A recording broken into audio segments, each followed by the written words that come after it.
Hello. Good morning. Happy Australian Thursday to you all, and welcome into what is the second ever Jetscast. Good morning, everybody. Welcome to the stream. Welcome into the Unpacking pod. We went for a rebrand. I'll get into it. We'll get into talking about the new pod name. It's only been 2 episodes in and it's already a brand new name. Also get into talking about what's been going on with me, with my internet, with stuff. This is the perfect little catch-up moment. But I want to say, I hope you guys are all doing well today. And I also want to say thank you to the support, the freaking support coming in this morning, you bastards. Give me a second. Holy crap, what's going on here? Thank you so much, Steak the dog. Oh, hey, it's been nearly a year. Holy crap, it has. Thank you so much for being around for, I mean, it doesn't even have to be a year. Almost a year is a lot of time to support the stream. So thank you so much, Steak the dog. I've been doing amazing this morning. And Latex, bro, 6 months, half a year, tier 3 support. Bro, please enjoy all your Duncan emotes, every single one of them. Thank you so much for choosing to support the stream at such an extreme level. An extreme level, pun not intended. Thank you so much, that's Ted. Oh my god, the support is coming through. What is going on this morning? Bronchosaurus, thank you for being a Prime Pack as well. Thank you so much for being a Prime Pack and enjoying your popcorn pass. Okay, calm down. This is meant to be calm, relaxing, Jets pod. Okay, ASMR style. I'm not meant to raise my voice. It's early. There's people probably in my apartment complex. I prefer it more simple. There's probably people sleeping. Thank you guys so much. You're trying to make me lose it here. Catalyst, thank you so much for the 500 bits. What the hell? And Jasper, buddy, how are you doing? Woo, funny anime lady. Woo, funny Twitch chatter. Thank you so much also for 6 months. A lot of jetpacks have been here for half a year. That is crazy. Thank you so much. I really appreciate it. And god damn it, grr. Thank you so much for 10 months. I'm choosing to be a Prime Pack. Been a freaking using them Bezos bucks. Thank you, grr. Era, buddy. Tier 3, 8 months, kiss a pack. Fuck you. Okay, you can kiss a pack each other. You can. Thank you so much, Era. Seriously, thank you for supporting so generously. For tier 3 for 8 months. Melikor, how you doing, buddy? Resubscribe, 4 months. Wait, 25. I said I wasn't gonna yell. It's early, boys. I'm not doing it.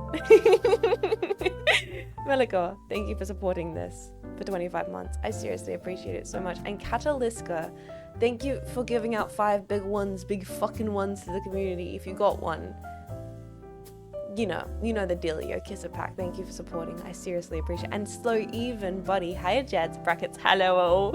Slow Even, you've been here for what? 20 months now? Tier 3? Thank you, Slow Even Burn, for being such a long fucking time supporter of this. I sincerely appreciate you enabling me to do my bullshit, buddy. Thank you. Oh my god, what is going on? The subs are coming in like crazy. What day is it? Is it because I'm back from my internet break? Oh, we'll get into how much I keep being hit over the head with the bullshit recently. Thank you so much, Classic Kerbal. I feel like this is barely a stream. This is just like super chat reading. This is not what the podcast is meant to be. We only have like 3 hours, 4 hours here today to talk about things and do Q&As, and most of it's going to be spent being like, thank you, Twitch chat supporter, for giving me your money and allowing me to eat beans. Classic Kerbal, thank you so much for 15 months of support. Dude, thank you so much. 15 months is a long time. I'm bad with concepts of time. And Max, 10259, using your goddamn birth name. 30 months here? Sir, you may have a problem. You're entitled to compensation for your health and well-being. At this point, by Cynapse, it encourages you to go seek help for tomboy addiction. Thank you so much, Max. I can't believe whenever I see like numbers like 30 at this point, I'm like, how shit would have I been at streaming at that point? And you guys thought it was well enough to support that early in this goddamn thing I've been doing. So thank you for Thank you for taking a risk on me, trusting that I would keep doing this and getting better and choosing to stay around. I don't know, man. I thank you so much. I really appreciate it.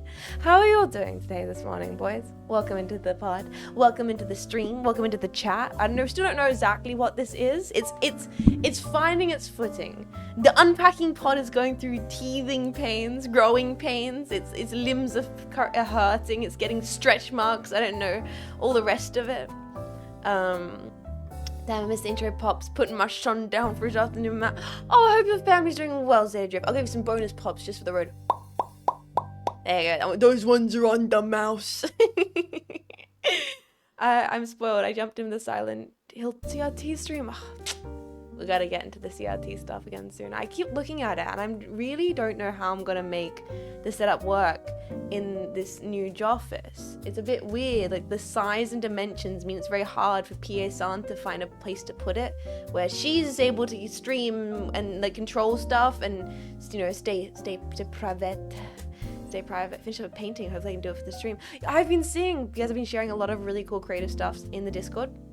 I won't go through them today. We'll probably go through them tomorrow before Stalker 2. I want to we'll go check out all the amazing stuff you guys have been making in the Discord, because I do want to just like get into it and properly talk about how cool it is. But for today, we only have about 4 hours max, so we got things to talk about, mainly a lot of questions to answer, because you guys actually submitted a bunch of questions. First of all, thank you.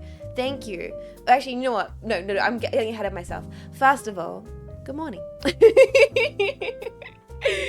First of all, good morning.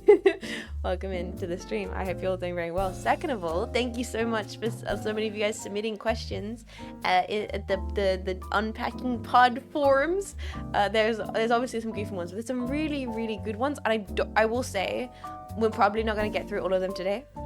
We're probably not, because this is like meant to be a little bit of a capsule, a short thing.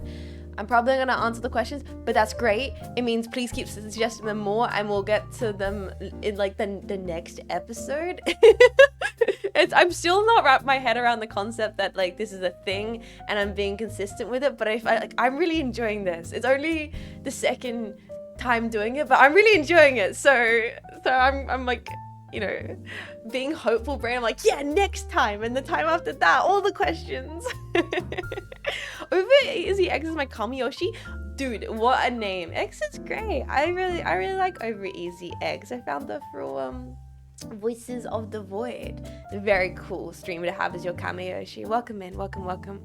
How many episodes per season? I don't know currently. That's completely up in the air. I guess at the moment, I've kind of implied, and I think in the back of my head, I'm under the understanding that this season, God, it makes it sound so professional. This season will be basically more community focused. Lots of Q&As, lots of chatting with you lot, lots of me talking about my bullshit. And then next season, we'll probably start the interview segments. Because I actually am now, you guys suggested it last week or week beforehand when we did this first thing. You guys suggested having guests on, and at first I didn't consider that, but the more I've been sitting with it since the last chat, the more it's been mulling in my head. I'm like, that's a really good idea. Chat pack, that's a really you know what, you bros kind of cooking with that one. Greetings, Jean Faymas in chat. Greetings, Arthur, welcome in. I should also say there's still people who are stopping by who are like, what the fuck, Jets, I shouldn't swear. This should be like a challenge for me where I don't swear on these little episode things. Jesus, Jets, why are you live at this hour? Reminder or heads up for a lot of people, these little streams will happen early. They're very, my idea is I wake up, I make my breakfast, I make my coffee, and then we sit down and chat and kind of decompress. Oh, we unpack. We unpack some things in the mornings, and then a little. Oh, she said the thing. How was 3 days despite Aussie ISP? So, I guess we'll quickly do the housekeeping. Knock, housekeeping. I'm not putting the maid outfit on. Shut up, fuck up. what we'll do is I'll do a little catch up with what's been going on. Boys, would you prefer I talk about more personal life stuff at the front end of today's little chat, or should we get into Q&A first and I'll wrap up with personal things in the end? I feel like maybe we should talk about it first of all, get it out of the way, rip the band-aid off, and then we can get into the question and answer segment in a little bit. Yeah, front end. I'll take a sip of my coffee. I am sipping my coffee. I hope you guys are all enjoying your morning beverage with me. You're pregnant, bro. Jetpack. The fact that I was like, okay, as a VTuber, I'm gonna have to talk about my health. Oh god, everyone's gonna think I'm pregnant. It's like the classic meme, and it doesn't help that everybody in my personal family is pregnant. Like, it doesn't help that like Mexis has got a freaking second on the way, so everyone's gonna be like, oh, congratulations, your boy Ussy finally got pregnant. Jetpack, that's not. Honestly. Oh god. I was about to say that would probably be better than what I'm dealing with, but the answer, but no, it's not, because that's not better than what I'm dealing with. That's a full goddamn obligation to a human being's existence for the duration of their life. That's not better than what I'm dealing with. It's just a different kind of bullshit. Hello, not pregnant Jets. I hope you're doing great today. Nice background. Dang, girl, you live like this. Platform of failure. Hey. What do they say? Chat reflects the streamer. I'm also a platform of failure. I'm just not good at jumping on the little things that much. Congrats, Miss Faymas. You know what? Yeah, I'll let you guys congratulate me instead of feeling sorry for me for what I'm actually dealing with. So, what's been going on? First of all, yeah, I had massive IP issues. This thing here that we're doing here. Oh, is my audio all good? Sorry, I just felt like it cut out there for a second. I don't know if it picked up on your end. Apologies if that picked up on your end. My audio just went a little weird. Mic did cut out. Yeah, okay, interesting. Yeah, so that's and I think my hand tracking just broke. I think that she's stuck here. Hello? What? Give me a second. We'll try this again. I look so angsty, like they can't see my coolness behind my Dr. Evil. Yeah. I have like the phantom hand syndrome from Doctor Strangelove. Sorry, dorky references. Let's get back into talking about my life because you guys really care so much. Sorry. So, ISP bullshit. Also, good morning, everybody. Welcome in. Hope you're doing really lovely. Thank you so much for stopping by the stream today. Welcome. So, ISP. Yes, this was meant to happen on Sunday. That just passed. However, when I woke up in the morning, I actually went to open up like Twixter, I think. And I was like, why is my Wi-Fi not connecting? What's going on? And I was like, oh fuck, I'll turn my 3G on, because your brain just instantly does that. Like, not 3G, 4G. Like, I'll turn that on my phone and I'll just like start making my breakfast, getting ready for stream. And I'm like, wait a second, I should probably check why that's not happening. I go over to my modem box and I'm like, oh, all the lights are out. That's fucked. So I did all the super duper things you're meant to do, because this happened, for those that don't know, this happened right before, the day or two before the first stream back originally. My modem had the wireless disconnect and then the Ethernet disconnect. I was like, that's really weird. And I called up the support line. The dude ran me through all the troubleshooting stuff on the phone. I was like, yep, cool, blah, blah, blah, plug it in, turn it on, turn it off again, hard reset in the black box, hard reset in the modem, power cycling, all the rest of it. Turns out none of that fixed it. The dude had to go into the modem and do like a hard reinstall of the software. And then that fixed it. Everything was fine. I streamed perfectly for like the first week. Easy. And then I woke up on the Sunday and things weren't working. So I run through all the expected troubleshooting, stuff on my end before I even call them, because I'm like, maybe I can just kind of hard reset this, but nothing's working. So before I go to Discord, boys, things not working, shit the fuck, let me look into this, because it's the the pod was meant to start at 7, but call lines don't open till 9, so things got pushed back, and I was just like pacing around my facility, you know, up and down like a crazy lady, being like, okay, I can't call anything, but I can just like, I powered everything off to let it completely depower while I was waiting for the calls, and then I powered it all back on and got on a phone call with the ISP support.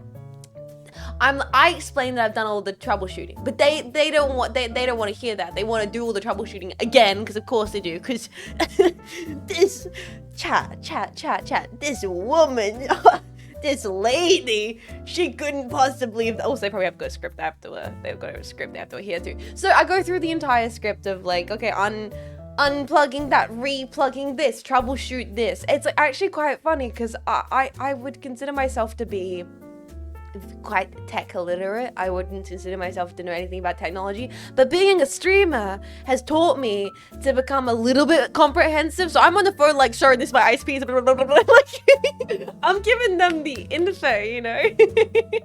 And like, you can always tell they're like, oh, okay. Female in the fucking voice of the Ferengi. So yeah, I was on the phone going through it, and I'm like, I think something's different. Like, I think there's an actual problem, because I've done all the troubleshooting already, and we're doing that a second time, nothing's happening. Go into the Eternals, and then I have to like manually reset it, and it just does not work. And the dude's like, yeah, your modem might be fucked. We don't want to contact NBN, because of course they don't. But the thing is, I also don't want them to contact NBN either, because my NBN actually seems to be working. The problem is modem's not picking up Ethernet Wi-Fi, which is essential for streaming. Anyway, what they essentially needed to do was send me out a modem, which arrived yesterday, and I plugged it in, and it worked. And we're currently streaming right now, and all things good, oh yes, the pay for shipping. Oh, Blitz, thank you for reminding me. I said I wasn't gonna get, sorry, back to podcast, boys. Yeah, so the paying for shipping, boys, motherfuckers. They're like, okay, we're gonna need to send you out a new modem, and I was like, okay, that's like gonna be free of charge. Yeah. He's like, yeah. Well, you will be covering shipping, and I was like, oh, will I? I was like, and I was like, no, I don't. I was like, I will not be able to do my job for 3 days, and the modem itself is broke within like a week of me using it. This is not wear and tear. No. He's like, yeah, no, we can remove the shit. I was like, thank you, because I was the audacity, the fucking. I'm not one to talk to the manager, but I was like, you no. No, you don't, your product doesn't fuck up, and I can't work for 3 days, and you make me pay for shipping, sir. And I did apologize. I was like, I know this is probably huge following a script and everything, and you're meant to apply that, but really, dude, he's like, yeah, you're right, that's not really it. I was like, okay, cool. I was like, bro, really? You're gonna make me, come on. He's like, yeah, I can remove that for you. I was like, thank you, sir. Also, Papyrus, how are you doing, buddy? Good evening, Jet. Sorry I kept you waiting. I'm asleep. Don't apologize at all, man. Good morning to you. Very good morning. I hope you're ready to get yourself some coffee, and welcome into the Jets pod this morning. Thank you for 14 months. Also, Hardcore Hunter, I didn't miss you. You subscribing while I was yapping. Thank you for being a sit back, and thank you for supporting for 21 months, Hunter. Buddy, that's a long time. I really appreciate it. Thank you guys all this morning. There's a lot of support this morning, and I feel very blessed. Thank you so much. Because I want to say, I know maybe it's silly to say out loud and everything like that, but I feel very thank you for supporting me in general, and thank you for supporting me this morning, because this last week has been a lot of a lot of overwhelming stuff in many capacities, and that's also fiscal overwhelmingness, and I'm constantly reminded how gracious I am to do this, and that people encourage and support me to do this, so thank you. That's probably a bit too serious, I know, but thank you. Jets, how was the 27 hours of no stream? I was dying, man. Well, turns out literally And that's the perfect segue. And that's, ladies and gentlemen, is how we do a segue here.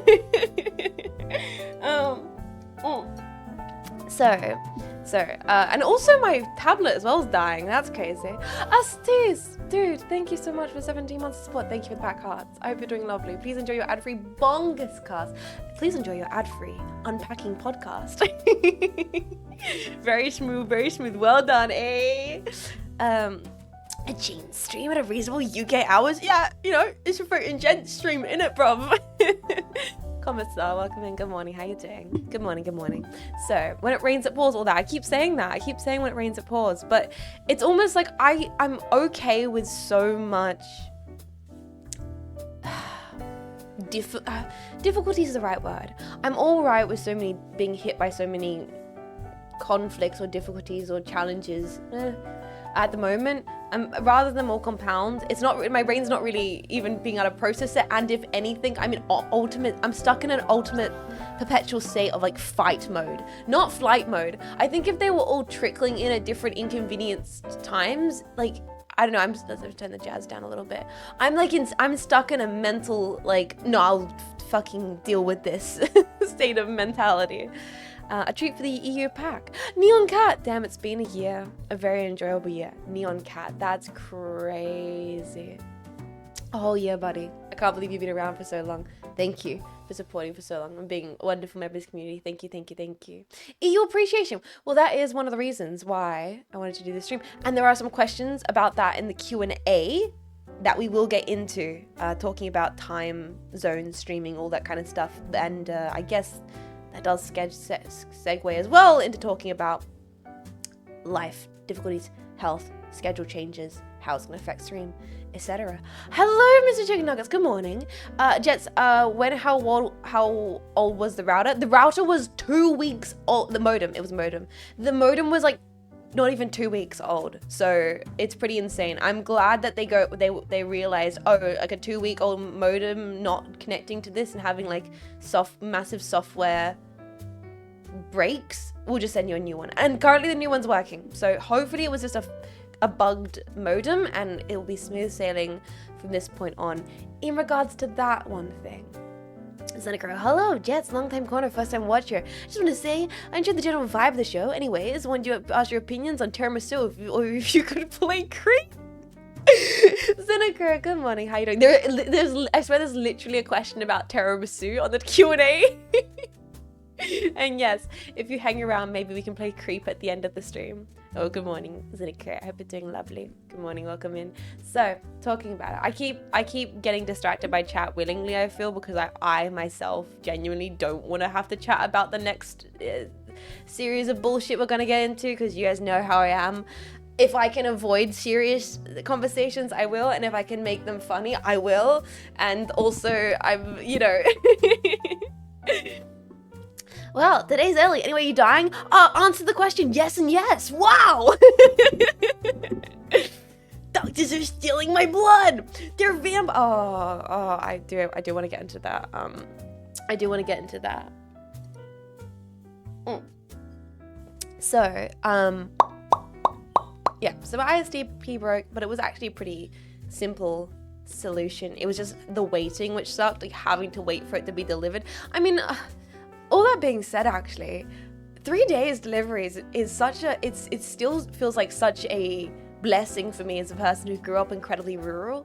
As a person who grew up rural, and getting anything shipped out where I grew up would take up to months when I was a kid. I remember we would rarely buy anything online, and the few times that we ever bought something off like eBay, it would take months to get there. So to me now, as like a young adult, and getting a delivery arrive within 3 days still feels like a novelty in the back of my mind, I swear. So it was 3 days, and 3 days off, and honestly maybe one of those things where, looking at the silver lining, it was a good. It's not never good having to have an inconvenience, but if I can look at it positively, it was probably the best time mentally where I could have taken a break because of the other information and stuff going on. Maida, let's go. Welcome in, Lightstar. How you doing? Nowadays, anything other than the same day is slow. As an Australian, that doesn't feel necessarily true. We don't even really have Amazon next day delivery for everything. Everything used to take weeks to get delivered, months where I grew up, honestly. Ozpost is not the most reliable postage service, but better than some private postage services. Courier Please knows what they did to me. Courier Please is fully aware what they've done to me. And I will commit havoc upon their bloodline. Oh wow, what a beautiful scene in background. Hi Philo, welcome and good morning. Welcome. Stuff taking over a month to arrive feels like you ordering a thing from next door, but they travel the other way around the earth. I still genuinely feel like getting anything delivered within a week is a novelty to my brain. She will make it so they're slightly inconvenienced. God damn it, I will. That's kind of what the modem thing felt like. I mean, it was less of a slight inconvenience because it's, you know, stream and the thing I do. So it was a bit of more of an inconvenience, but didn't feel like an inconvenience in regards to other things that are going to become an actual inconvenience going forwards. So, ISP, got that sorted. Very good. So, lads, on the Monday, so yeah, I was gonna have the Monday off anyway. That was my full intention, but I was forced to have the Monday, Tuesday, and Wednesday off. Even though we did do a watch along yesterday in the Discord, which was incredible. Thank you everybody for stopping by the watch along. Holy crap, we watched Army of Darkness. Incredible movie, wonderful time. I thoroughly appreciate people stopping by for all the watch alongs, and that we've done 3 of them now. They've all been so good, and they're just such a nice way to spend a few hours of the day hanging out, having a laugh with the community. If you ever want to join them with the Discord, you can hang out. That was great. So yeah, technically we hung out yesterday for Army of Darkness, and that was incredible. But so I had a general checkup on Monday with my GP. And so going into this conversation, I'll say, you guys can tell I keep avoiding it. I keep finding different ways to get distracted conversation-wise and be like, ooh, do I have to talk about that? I missed it. It was early morning. Watch-alongs take place at 2 p.m. Australian Central Daylight Time. Stolen games on point. Thank you. Let me drink more of my coffee. Army of Darkness is the boomstick one. It was a lot of fun, but more watch-alongs going forwards, of course. Something brutalism. Oh yeah, classic Jean Faymas moment. Groovy. Oh my god, it's so good. The line's incredible. Just I adore Sam Raimi's appreciation to just go hard. And got Ash's character just gets more and more brilliant with every installment of those films. I can't believe before this month I'd never seen a single thing in the Evil Dead saga, and now I've seen 1, 2, and then Army of Darkness, and just I feel fundamentally better as a person. I feel like I'm an improved individual. My existence on this planet is significantly more precious because I'm watching all the Evil Dead movies. The skeletons were great. All the stop motion. Oh, it was fucking incredible. You watch a TV series? I'm not sure. I was thinking about that last night after like, you know, you laying down, mulling over the movie in my head, as I often do. And I don't know how would translate to the TV series. I feel like the thing that's so awesome about Evil Dead and the Army of Darkness is it's really campy and scrapped together, but they still have like movie budget to do absurd stuff. I wonder if TV would allow them to budget to still do the kind of I mean, the script writing's probably going to be still good as well, but they probably don't have the budget, I'm imagining, in TV to get those same kind of surreal moments. I mean, but I'll check it out. I'm just like weirdly I was thinking about it. I was like, I'm a little mentally hesitant about it. I'm not running out of my way to watch it in the same way I wanted to watch Army of Darkness or the other 2 movies. Ashley Johanna Williams is the best dude ever. He might be the guy, chat. He might be the guy. There's one, Deadeye, they have a really cool shutter effect on him. Yeah, that's the thing. I can imagine them having like moments where it's good, but they're probably less able to do as much with it. People rarely commit to the bit as much nowadays. I feel like as a dedicated bit committer, I think that's why I appreciate Sam Raimi.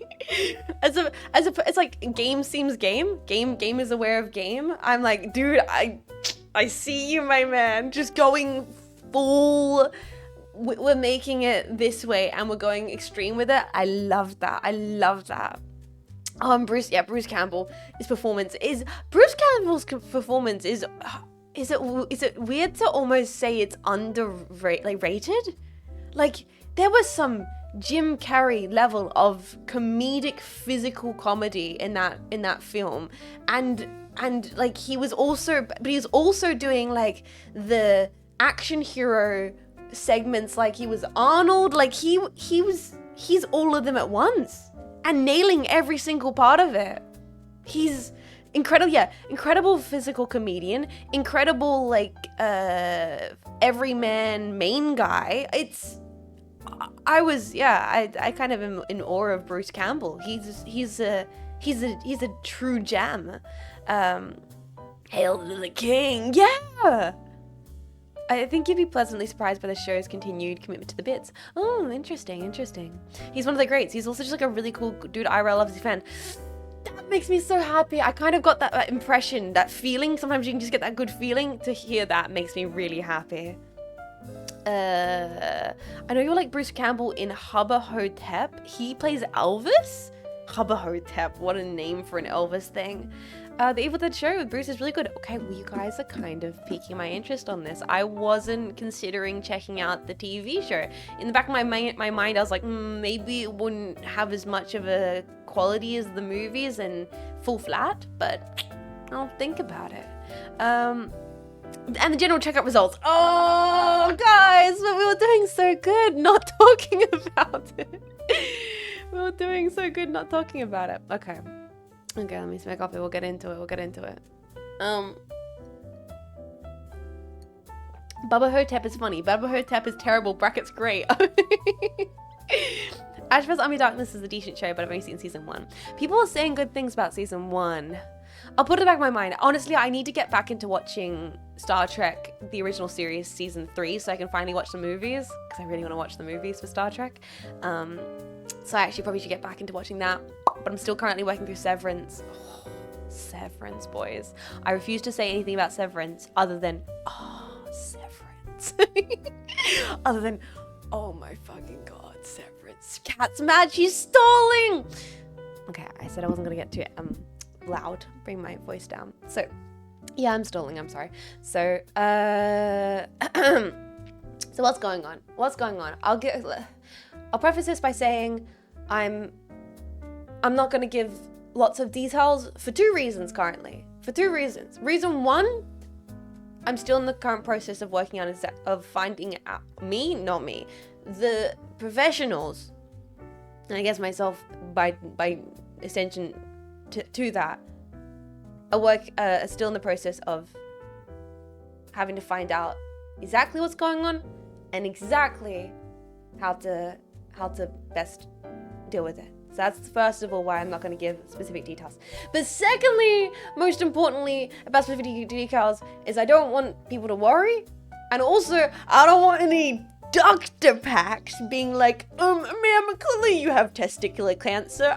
I put the numbers into WebMD, and I'm now going to backseat your health journey because I am a professional.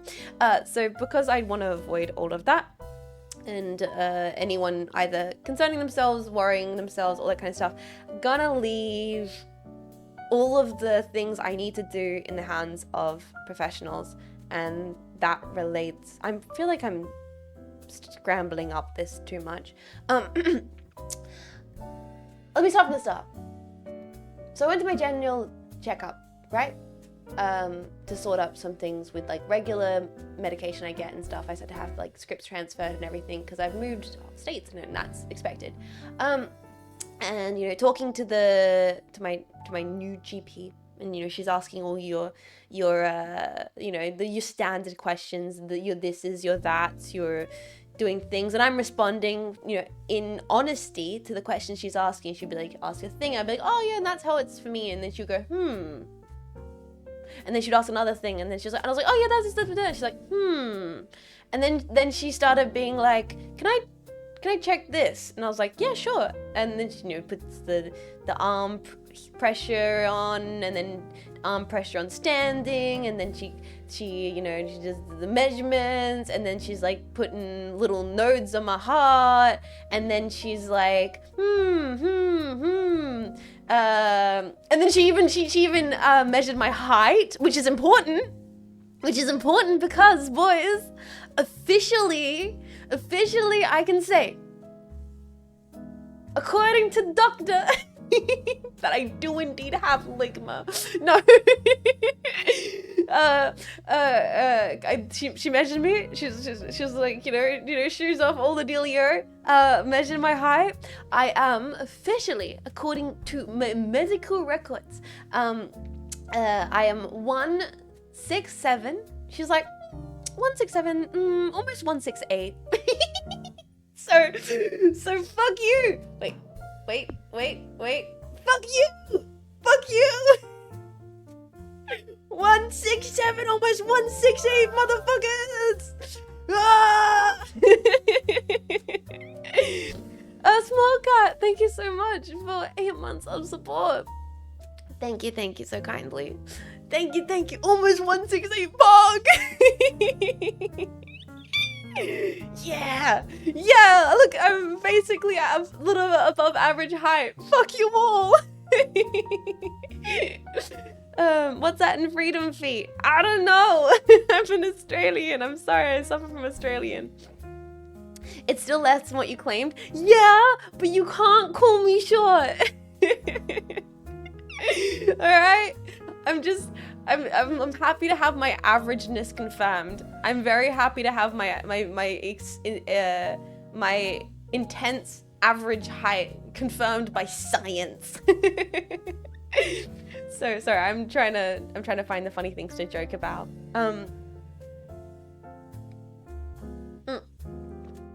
Australian small and average? They call her Jean Average Height Faymas. That's me. My mom is taller than you, dork. Well, can you give me your mom's number, motherfucker? Yes, so that's besides the point. So the doctor started being like, okay, so this and that, asking lots of questions, checking lots of things, and was like, okay, we're gonna need blood work done. And I was like, oh, okay.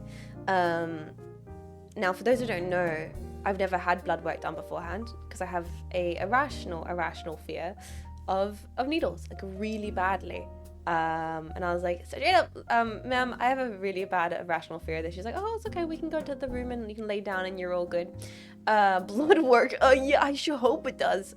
Man, apparently mine might not be. And so, I'd say it's a rational fear though, and the way my body responds is totally unrational. Because I was like laying there and I was like, I'm really not, and I was just articulating my thoughts. And she asked me like, because she's like asked me what I did, and I said, oh, I'm a streamer, and like was describing my lifestyle and like, you know, what I do and, you know, all that kind of stuff, and just giving her my full heads up about everything. You know, it's like a first ever consultation appointment, so you give all the life things. I was like, oh, I'm a streamer, blah blah blah, spend this many hours in front of a screen, all the rest of it. She's like, oh, so what do you stream? What do you like playing? Dudes, my GP's really cool. She's like really cool, because she's like, okay, well, I was like, oh, I'm playing like System Shock at the moment. She's like, oh, I remember loving Bioshock when I was younger. I was like, ma'am, you're so cool. She's like, yeah, I really like Bioshock. She's a gamer. My GP's a gamer. What the fuck? She's like, I've not played games in years, but like I like, yeah, she's like, yeah, I liked Bioshock. And oh, what else was it? Because I was like, oh yeah, so I stream on Twitch. She's like, oh, Twitch. I was like, you know Twitch? She's like, yeah, I know Twitch. I was like, oh my god, my GP knows what Twitch is. Which was really cool. Hey, yo, she's single. Can you help brother out? Yo, chat, do not flirt with my GP, okay? I need her to make sure I'm not dying. I don't trust you motherfuckers not to corrupt her. But anyway, so she's like, I'm there laying there about to get blood work done, freaking the fuck out. She's trying to ask me to talk about System Shock to distract me. And I'm like, oh, God, I'm so nervous. And she's like, I'm just gonna do it. And then she puts the needle in to take blood for the first time ever in my life. And, you know, you got the arm pressure band on and everything. And I'm just here like, ow, ow, ow, ow, ow, ow, like out loud, like a little bitch baby, like a little fucking bitch baby. I was like, oh, this sucks. Oh, this is bad. Oh, I hate this. Oh, I hate this. No, I really hate this. Oh no, I'm really not having a good time. Like I was out loud saying like, oh no, this fucking sucks. Oh, this is awful. And it was like really, really painful. And then she's like, yeah, so I only got a little bit of blood because your vein did burst. And that's gonna bruise up. And I was like, what? I was like, shut straight, I'm not having a good time, bro. And so my arm has been in like real pain for like the last 3 days. And I was like, what the fuck, man? Of course, my first ever blood test and my vein burst. And turns out I'm gonna be having to get them weekly. I have to get like another 2. And then I'm gonna have to get them weekly. And because, so this segues into it. Essentially, without knowing more than I currently do and without wanting to make you guys freak out, apparently something's not working. Shit's fucked. I have some stuff in my family, history, you know, stuff in the way my body be built. We knew that already. Thanks, chat. Thank you for being so supportive. And honestly, I feel like if it was less fucked, I don't know if I would even bring it up because I don't like talking about health stuff or having health stuff be out about and making you guys concerned. It's not part of the stream. It's not part of the intention. Like, this is just here to be goofy. But I'm kind of, I want to talk about it. I feel I need to talk about it because it's going to affect stream schedule mainly. Yeah, I got diagnosed with gamer, a scarlet rock. Damn, you got born fucked. I know, man. What the hell's that about? I mean, I've been stuck in the medical loop for more than a decade. I'm used to it. Yeah, so for me, this is very different. I've been very good at avoiding having to have anything seriously looked into in my entire life so far, which I think considers me to be very lucky, but that's now gonna change, which is a bit overwhelming. And I've had a little bit of a cry about it off stream, but I'm fine now. I'm okay with joking about it now. Because I just have to accept it, right? Just gotta accept it. It's like, okay, something's not working. They're gonna have to look into it. It's gonna take time. It's gonna suck. It's gonna be me dealing weekly with like one of my biggest fears ever, feeling a lot of uncomfortable, a lot of time, and will it be procedures down the line? I don't know. Will it just sort itself out quickly? I don't know. It's a lot of unknowns right now. But what I do know is it's going to cut into my schedule. I do know at the very, very, very least, no matter what happens, if it's quick, if it's easy, if they find the problem overnight, if whatever, blah, blah, blah, blah, blah, I'm still gonna have to do regular checkups. I was told that for sure. So for like at least a few months, which means midweek checkups, which means not being on stream during the weeks, possibly also going to specialist appointments. So like multiple days, middle of the week, I can't be live. What that means is weekend streams. What do you mean you can't just walk it out? What do you mean you're gonna have to get regular tests and they have to monitor you closely? What the fuck, man? It is how it is. Exactly. What? No, more streams I can see on the weekend? No! Wait, how are you doing? Welcome in. Yeah, so, what the main thing it means is weekend streams. So, schedule's changing. Hi, heads up. This is, I have to go do regular checkups to make sure my body doesn't actually give out on itself way too young. But I still want to stream as much as possible. You guys, like, nothing can stop me from wanting to do that. Literally nothing. My body can be like, things aren't functioning well. I'm like, cool, fine, great. I'm still gonna stream. Sorry, Jetpack, I'm in the hospital. I won't be able to stream. I feel like I've let you down. Well, the thing is, I'm gonna be in the hospital and I'm gonna be streaming. So fuck you. Honestly, far better to figure out now than 50. That's what I'm thinking. I'm positively looking at, okay? That's what I'm positively looking at.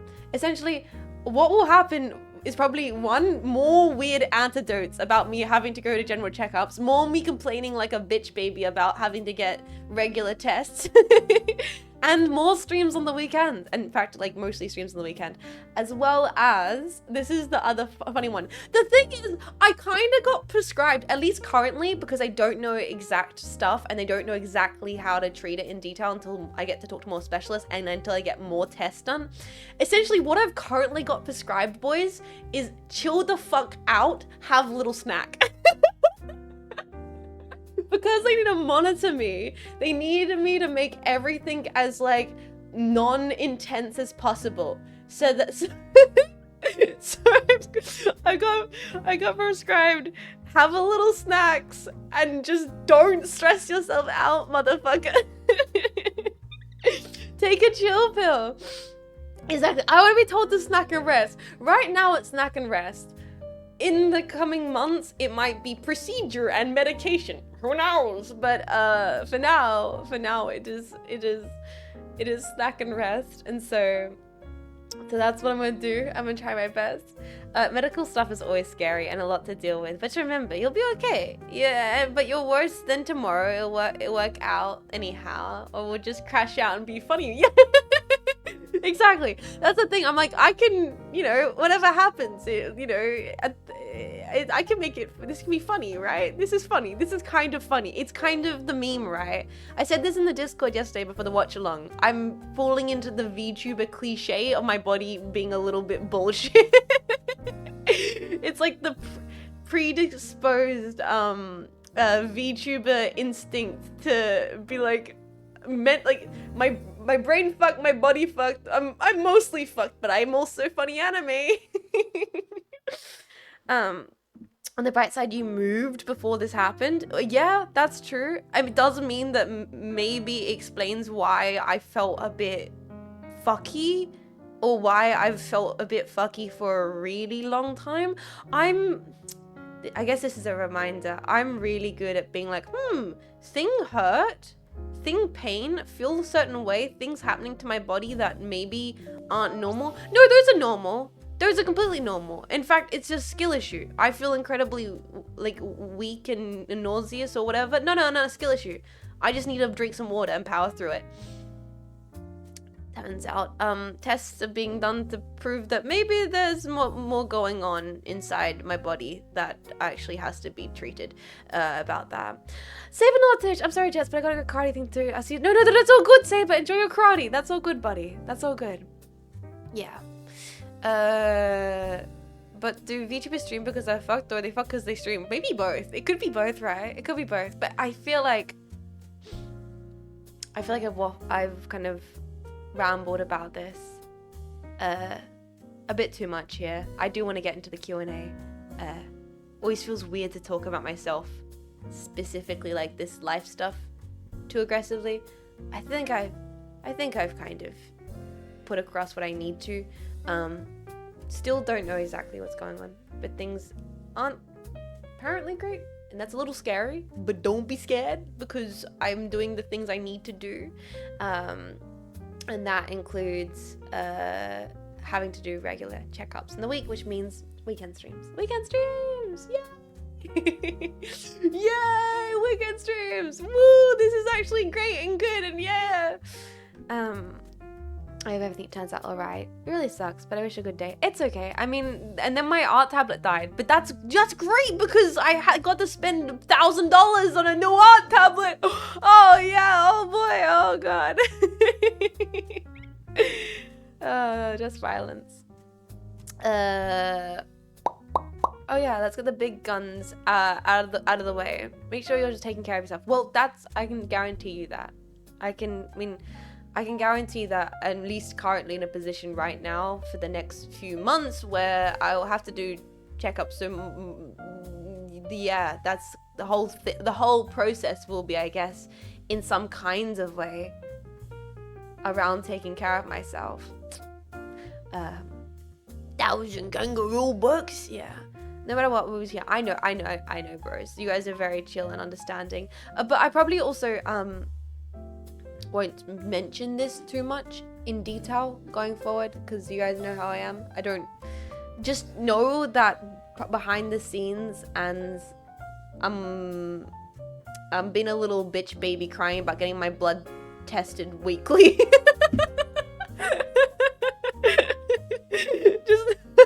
I'm actually like, that's the thing I'm the most scared about. If I can be a vulnerable little bitch for a little bit, like that's like, I'll do everything the doctor orders. I'll do everything, but it's like that's the part that's, it's like one, because here's the thing, okay, it cuts into the middle of the week, that's fine, I just stream on the weekends, I can do that, you know, like, or, you know, like, having to not like work out or have my heart rate go too high, I can do that, that's fine. I can just do like little walks, I can go out for little walks, I can do that, that's fine.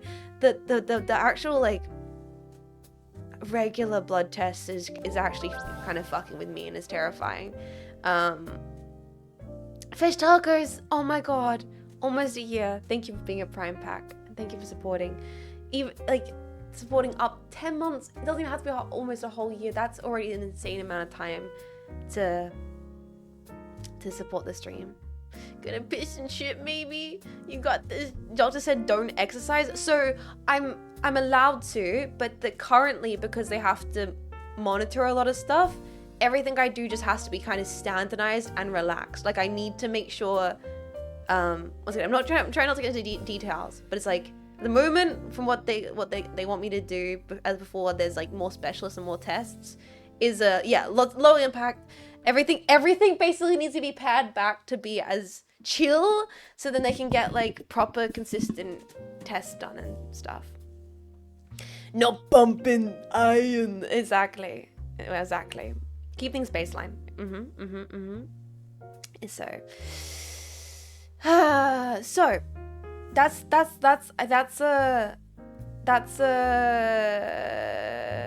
just my lift. Yeah, I'm genuinely sad. My lifting arc has been put on hold, and possibly, depending how things go, no intense video game stressing me out. I'll have to see. But I feel like we've talked too much about this, and I don't know, this conversation's a bit uncomfortable and awkward for me. So sorry if I stumbled around lots of words and didn't explain myself properly. I'm also currently in this mental space where I'm like waiting to find out more myself. And that's probably gonna be the case for a while. It's weird when you get told that like something's weird, and then you realize, oh, it's good to take like a month to find out what's actually going on because of waiting for tests to come back and then waiting for specialists to be available and stuff. And it's like, oh, okay, so this is gonna be a process. Okay, this is a process. I see. Okay, all right. So that's kind of what's going on with me. So I just wanted to let you guys know that in that process, schedule will be a little bit all over the place. So please, I apologize if it's inconvenience for anyone, but thank you so much for understanding. Seriously.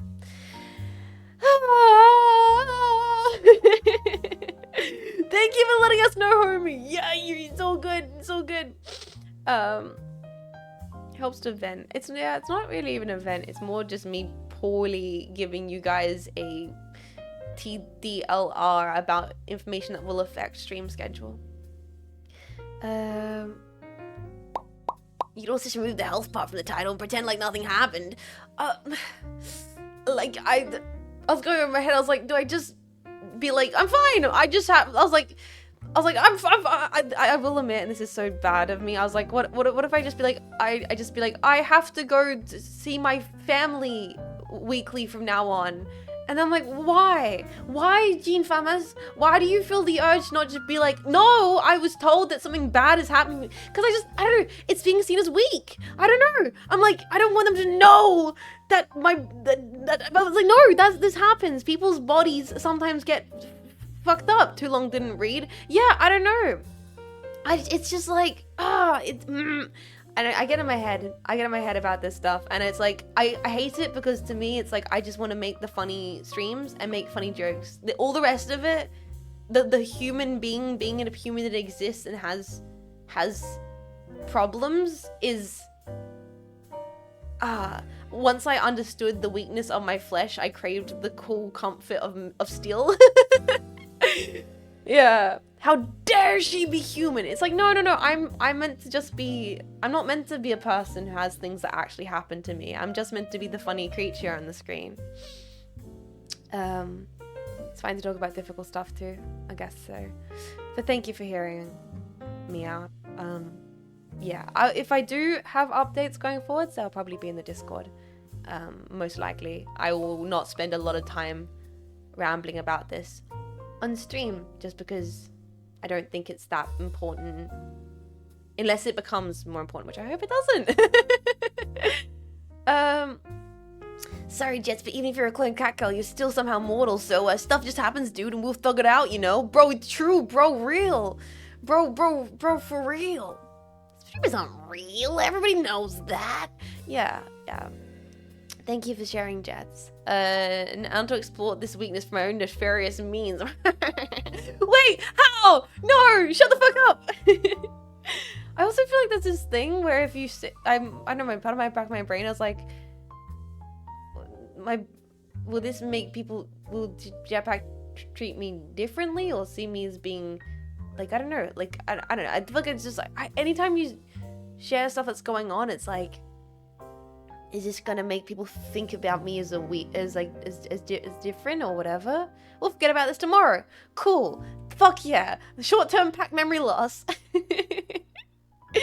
Just Jets who might have to take more time off to look after my health, which is still Jets, I guess. We'll keep bullying you normal. Good. I just didn't want the bullying to stop because you're like, no, we can't bully her because her body's not working. You died. Weak. God forbid the streamer soul's weakness. No, it's not allowed. Flesh is weak, everyone understands. Yeah, I guess if anything, this is normal. This is just shit happens, bro. It's scary, and having to go for regular medical checkups is scary and sucks, but it happens, and I'm gonna do it. And I'll probably be fine. I'll hopefully be fine. Anyway, I feel like this has been enough for this conversation. It's bumming me out, man. I don't want to talk about it as well. Bums me out. Can we go over to making funny jokes? We've got question and answers. There's actually a point here for this podcast. It's not just for me to talk about being a weak little bitch. Yeah, it's actually meant to be about unpacking you guys' fun questions and everything. I don't know. I live with lung conditions, so adjustments take time. You got this, Jets. Yeah, maybe I shouldn't say weak little bitch and stuff, because I'm sure there's a bunch of you guys that relate to having to go through what I'm now experiencing for the first time in my life. So maybe the anxieties and confusions, and it's just like currently it's a little bit of an unknown, and that's been the weirdest, scary stuff of this is gonna affect things, and I don't think I've properly processed that. And oh, I'm getting emotional. Fuck!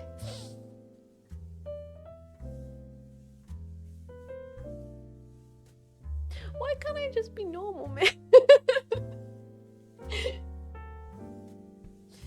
Oh, why am I getting emotional? Too much has happened in this last few months, and I just want to scream and be silly. Why do things keep happening? I just want want to be able to go back to normal streams, man, and things just... Oh, sorry, guys. What is normal? It's so true, bro. It's so fucking true.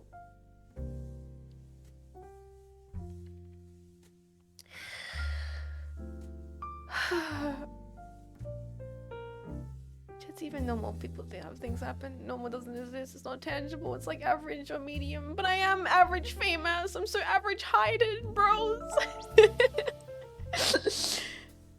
Eric, thank you for the bits, my dude. I just got here, but I'm really apologizing for being emotional right now. The asbestos you ate as a kid finally catching up. Dude, yes. Oh god.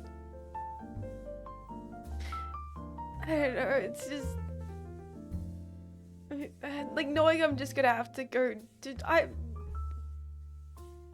like appointments like every week and get tests every week. It makes you just, I joked about it in Discord. I was like, it makes me feel like I'm actually like a Cynapse test subject, like getting prodded and poked, and it makes you just feel like so out of your body because you're like, oh, like I can't just like wake up and roll up and go about my day without thinking that they're gonna have to keep checking things. I don't know, and it just makes you feel like something's a little bit wrong and weird. Yeah. Weekly needles suck. I used to forget weekly IV. You get used to it.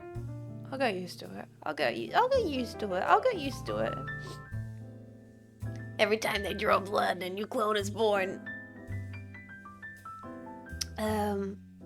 We don't have clone juice and need more blood to replenish the clone army. Thank you guys for taking so much of a piss out of this. It's making me feel better. Says Betty got in Australia. Imagine if you're in the UK, he was just shot my eight right in it. Well, I was gonna say, I'm proud to be an Australian where I don't have to pay full price for my GP. Like, holy shit. It's like, I don't want to talk about that kind of stuff. Like, I really don't. I hate talking about this kind of stuff, but it's like, after doing a massive move and like, I'm so lucky, I'm so happy right now that I am a frugal bitch who literally spent nothing last few years except for investing in streams, because holy shit, after having to be like, oh, I'm going to have to go to specialist appointments, and after going for a move, holy shit, it's, come on, man. Give me a fucking break. Oh god.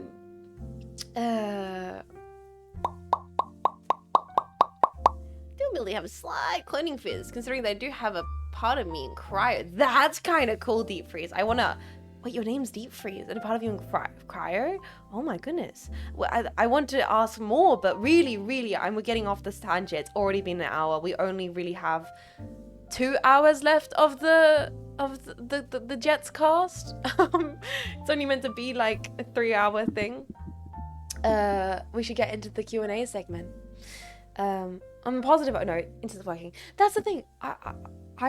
I'm keep on forcing myself to be insufferably positive despite all this, and so I do apologize for getting a little emotional beforehand. It kind of hit me all at once. I'm very good at the moment of pushing away the anxiety thoughts in my brain, but they're obviously there. But it's like, hey, internet's working, that's sick. My tablet broken, who cares? I got a cool new tablet, which means I get to draw even better anime titties. Hey, my body's not working, well, at least I get to have a snacks every interval, because the doctor made me have these specific snacks.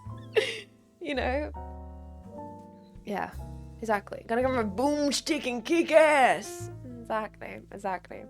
Let me take a little more sip of my coffee, and I think with all that bullshit, that you know, serious nonsense,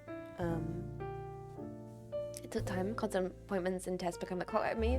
They tell you what to do. It's over in no time, and then I take the day to do fuck all, and it becomes normal after a bit. thank you for sharing, Nana Monster. You didn't have to, but thank you for sharing something you went through in the community, like in the chat.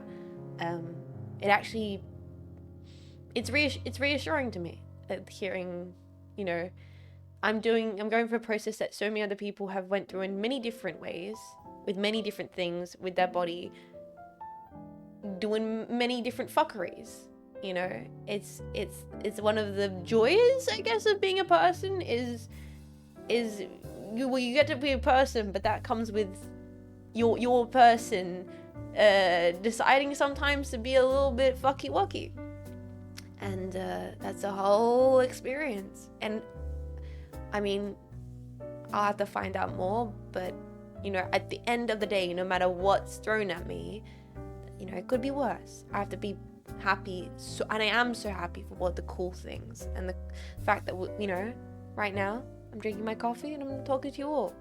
What's there to be bummed out about?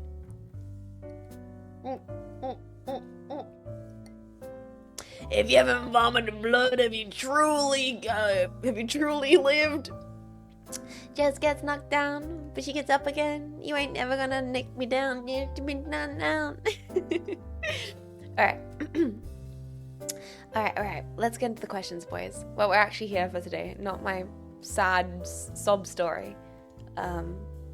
We're here to talk about... Oh, sorry. But yeah. Essentially, TDLR. Health concern flags. I'm going to have to get regular tests and appointments and specialist stuff. That just means schedule will change, and that will be... Is it TDLR? Is that the one? I'm really bad. Is it TDLR? Is it TDLR? Shit's fucked. TLDR. TLD.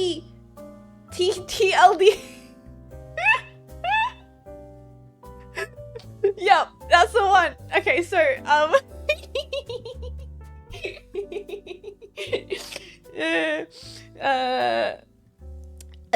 too long didn't read.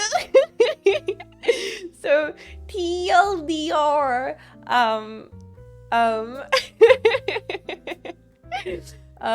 something's wrong. Doctor want to make it better.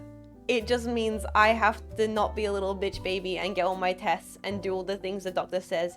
And thank you guys for being a bloody legends and understanding that just means that schedule will change, and that I'll be taking little more consistent breaks on stream to have to, you know, do like stretches or, you know, have little medications or whatever. But yeah, let's now get into the Q&A segment. I've got a few hours here to answer these questions, and there's a lot of them. Thank you so much for asking questions. There's a lot of them, and a lot of them are really, really good. Some of them are goofy, so there's the first few ones I kind of have to speed run because they're a little goofy. I'll try not to go on massive tangents about the question chunky or smooth peanut butter, although I do want to rant. But as we go through there's more detailed questions. First question is, why are you purple? And the answer is, ask my mother. Next question is, bro, do you even? Apparently my body decides it doesn't want to even sometimes. And the next question is, do it with Hana, which isn't a question, but this, you know what, honestly, this doesn't actually have to be questions. This can just be comments, concerns. Do it with Hana. That has been, I won't ramble about this too much, but that has been something we've wanted to do for the longest time. I know me and Hanya have wanted to do like a little tune together for ages. Hale male. Almost 1 year. Iteration, dude. It's crazy how many jetpacks are stopping by for the full year. Thank you so much. Or almost full year. Crap. Next month's gonna be crazy. A lot of jetpacks coming onto a year of support of this bullshit. Thank you so much for supporting me for a year. Seriously. Thank you for allowing me to just do and be me and do streaming, which is the best thing ever. Thank you guys. Thank you. Thank you so much for Iteration. I hope you're doing love today. Duet with Hana. Yeah, so me and Hanya have wanted to do a song together for ages. We even have at least like 2 or 3 songs kind of burning in the back of our brains that we've wanted to do music for. It's just one of those things where we'll get into DMs and we'll start brainstorming it, and then we'll get distracted. Either Hanya's working on other music projects, I end up picking up other stream projects, and it's just like we haven't committed to it yet. But it's not off the table. It's a thing eventually. I think it will be a thing. Eventually, there will definitely be a Hanya and Jet's cover. Like it will take. It's like I have no doubt in my mind that in the next few years, as we keep doing that, it's gonna be a thing. What will it be? When will it be? I don't know. It's just the mere fact that we've been talking about it for so long. At some point, it will have to happen. Next question is chunky or smooth peanut butter? And I said, okay, I said I was not going to rant about this. Should I just, I want to explain myself, but I'm just going to say smooth.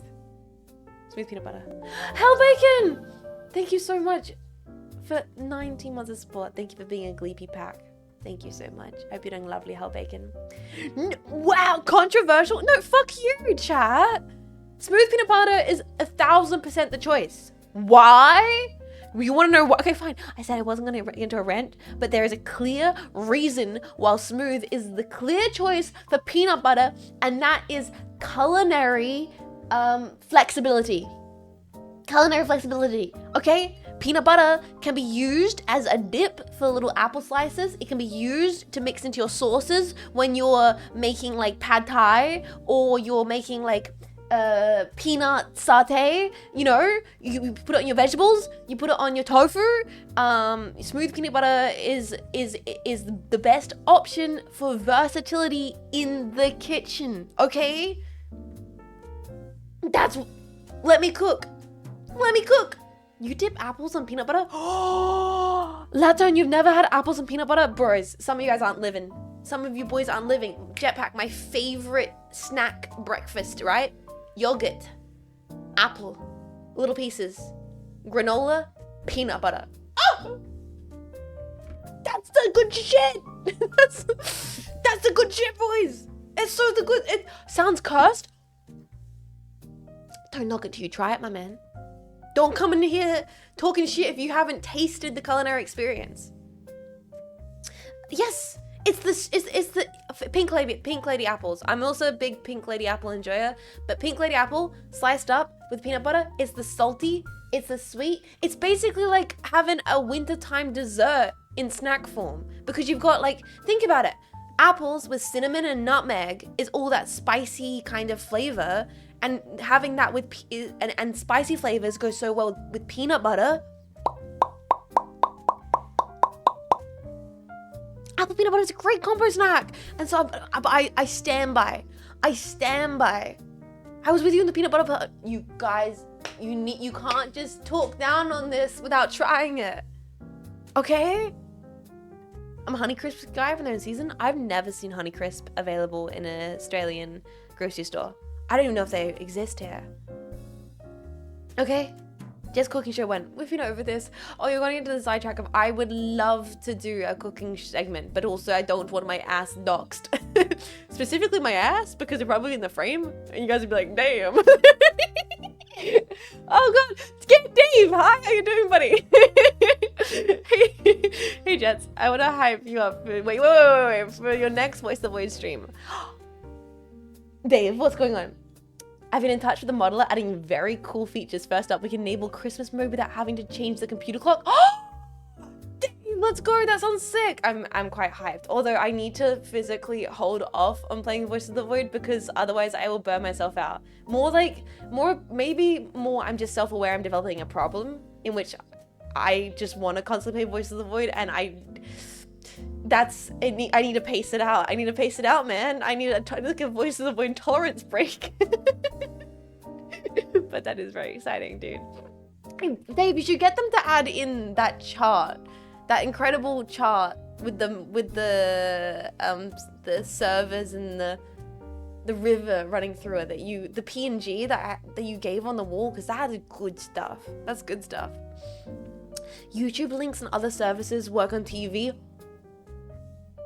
YouTube links don't work on the TV? Oh, no. Oh my god. That's the creative potential. The absolute shit posting potential that opens up. Okay, so we're getting sidetracked. All I'm saying, I stand by my smooth peanut butter take. All right. You can crunchy's all fun and games until you want to make a savory dish, and then you got the crunchy peanut bits and they fry up weird in the pan and they get burnt and charred. Smooth peanut butter is so good for making sauces, dips, so good with cooking with it, as well as having on a nice little crumpet. Okay. I stand by my take. Smooth peanut butter. Fuck you. I have both smooth and crunchy at all times. Don't be a freaking peanut butter centrist, Dave.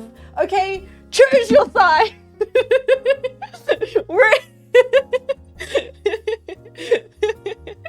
Alright, okay. Next question. Talking about being centrist. I don't know. What do you think about France? The next question is asking me, what do you think about France? Which is a fucking hilarious question. Nutella? I don't like Nutella. Controversial take. I don't fuck with Nutella. It's too sweet. I don't really want chocolate spread ever for anything. If I'm gonna have chocolate, I'll just have a piece of dark chocolate. Choose wisely, Jets. Well, what do I think about France? I think historically it was the bed for some very deeply interesting artistic movements. Really fuck with the croissant. That was pretty hardcore of them. Julia Childs was inspired by them. I fuck with that. Yeah. You know. New wave, yeah. I mean, Godard is a fuckwit, but good films. Daft Punk, they did do Daft Punk, right? Oh yeah, also Air. Air is from France, right? Air, the iconic French electronica duo. Big fan of Air. Also, Air's Good to Breathe. Good house music. Yeah. Yeah, Gorilla goes hard all over the planet. Daft Punk's French? I'm pretty sure they are, right? Unless I'm getting confused. I know Air is for sure. All accurate things. I don't know. I know it's like a meme to hate on the French. I don't overvalue the quality of France. Like, I don't think I'd ever experience Paris syndrome. I think I'm very much like, okay, Paris is just a place in the world that exists. But I can also respect some of the cool things. Pastries?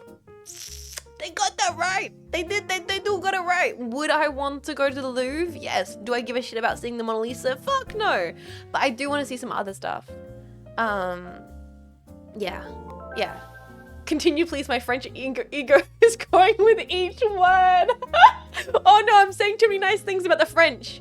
Counterpoint. Okay, we gotta knock down the French a couple tiers. Your streets apparently stink and are covered with dog shit. You guys are like really rude. You don't like tourists and you get offended when people care about your culture or language. Which is like, why? No! Don't be mean to French, you'll literally get banned. Come after me, DJ Clancy. All the time, how you doing, buddy? 22 months. It's always fun to hate on the French. Hey, Jets is back. It's been forever. Dude, it's been 2 days, silly. How you doing all the time? Hope you're doing wonderful. Welcome to the stream. Welcome. Also, you're French, which is natural debuff. I'm not, actually. I surprisingly, because like a lot of Australians are very European. I'm very Germanic. I think Malta might be shuffled into there somewhere, but I don't think it. I've never done like 23andMe, so I can't say for sure. But I mean, probably. Europe's all messed around with Europe. They all got a little bit frisky at some point. 2 days is basically forever ago. I mean, it's true. I consider I took such a long break. 2 days does feel like too long at the moment. But yes, that is what I think about the French. I think it's cliche for me to give a damn about the French because of my arts history, and I do, and I will admit, like, I fuck with Henri Toulouse-Lautrec. I think his work is great. I think I think Cézanne is pretty cool. Fuck with Manet. There's like, God bless you, Gesundheit. But I think I'm pretty well-rounded. I don't romanticize it too much. I will admit, I tried to learn French when I was younger. There's maybe multiple different languages I've tried to learn. French, German, Spanish, Japanese, Klingon. Like, I tried to learn French for a bit. I can say like a few words in French. It's a cool language. It's definitely like, it definitely would be fun to speak a little bit. Just blonde confirm. Let's just say I'm a one pasty motherfucker. But clearly I'm purple. Je ne parle français. Yeah, it's very fun. French is fun. I liked d'avant.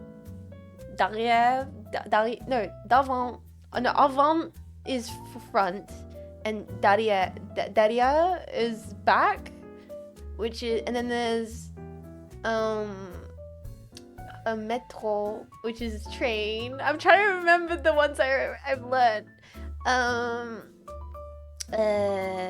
Derrière. Yeah, that's the one. Derrière is the back, which is funny. I'm a smooth-pasted individual. It's true. I'm a smooth-brained individual. I actually can hold a short convo in French thanks to Michel Thomas. Interesting. Yeah, no, unfortunately, language is something I have always fallen off of, but I've said many times on stream and I beforehand, so you guys are probably sick of me saying this, but it's one of my life commitments is to not leave this mortal coil as someone who only can speak one language. Like, I don't want to leave this mortal coil as a solo languaged individual. I would love to at least be able to say a few silly things in a different language. This languages are cool, really cool. I would like to be able to know more than one for fun, honestly. It's really difficult to stick to a language. Japanese has been putting me through the ringer. Just the other day, I sat myself down and was tried to remember some of the basic Japanese words that I learned before my trip, and I was like, oh, it's already leaving my brain. It's already leaving. Shimada, happy scram day, Jets. Happy scram day, Shimada. I hope you get some good scrams. Arian, thank you so much for a whole year of support, dude. How are you doing? Bongus. How are you doing, Arian? Thank you for supporting the stream for a whole year. I really appreciate it. Just also speaks Australian. I learned new words from her. That's the saddest part, is because of the way my brain works, I kind of am in a very difficult position to learn languages, It's not exactly easy for me, but I don't think I'll let that stop me. Just at some point, I really got to force myself to buckle down and do that. Anyway, getting sidetracked. Back to the Q&A. And this was inevitably going to happen. We're going to get on tangents. It is called Unpacking, so with each conversation, we're going to unpack new tangents. You can do it. You gotta make a conscious effort. Yeah, that's a thing. And I am aware that I already constantly bite off more than I can chew. Norwegian's apparently very easy for Anglophones to learn. Yeah, also, obviously Spanish. People say Spanish is a very good entrance language. Tangents to your speciality. Sidetracking isn't the point. I think sidetracking is the point. And the next question is a very simple question. We can probably get past this one quite easily. It is, what's Jet's favorite style of coffee? I've certainly answered this question a bajillion times on this stream. Because as you guys know, I'm an insufferable fuck. As you guys know, I am, Chibidoki's learning Spanish right now. Hell yeah. I think learning a language with a community would be really good. We should probably just learn Japanese because we're all a bunch of weebs. She's definitely the worst. That's me. If you want the answer to this question, the answer is yes. the honest answer to what's Jet's favorite style of coffee is yes. I just love coffee. Fucking every form of it. I have a problem. And I'm not ever gonna change it. I am of the opinion of there's 2 ways you should ever drink coffee. Constantly or never ever in your life. You either are committed to the rot or you just do the good thing of staying away from it for your entire life. I am committed to the rot. I'm a rotted individual and the rot brings me joy. The rot brings me one element of pleasure, probably more than one because I drink coffee multiple times a day. It brings me tranquility in this singular existence to consume my bean juice as much as I possibly can. And I love it. So,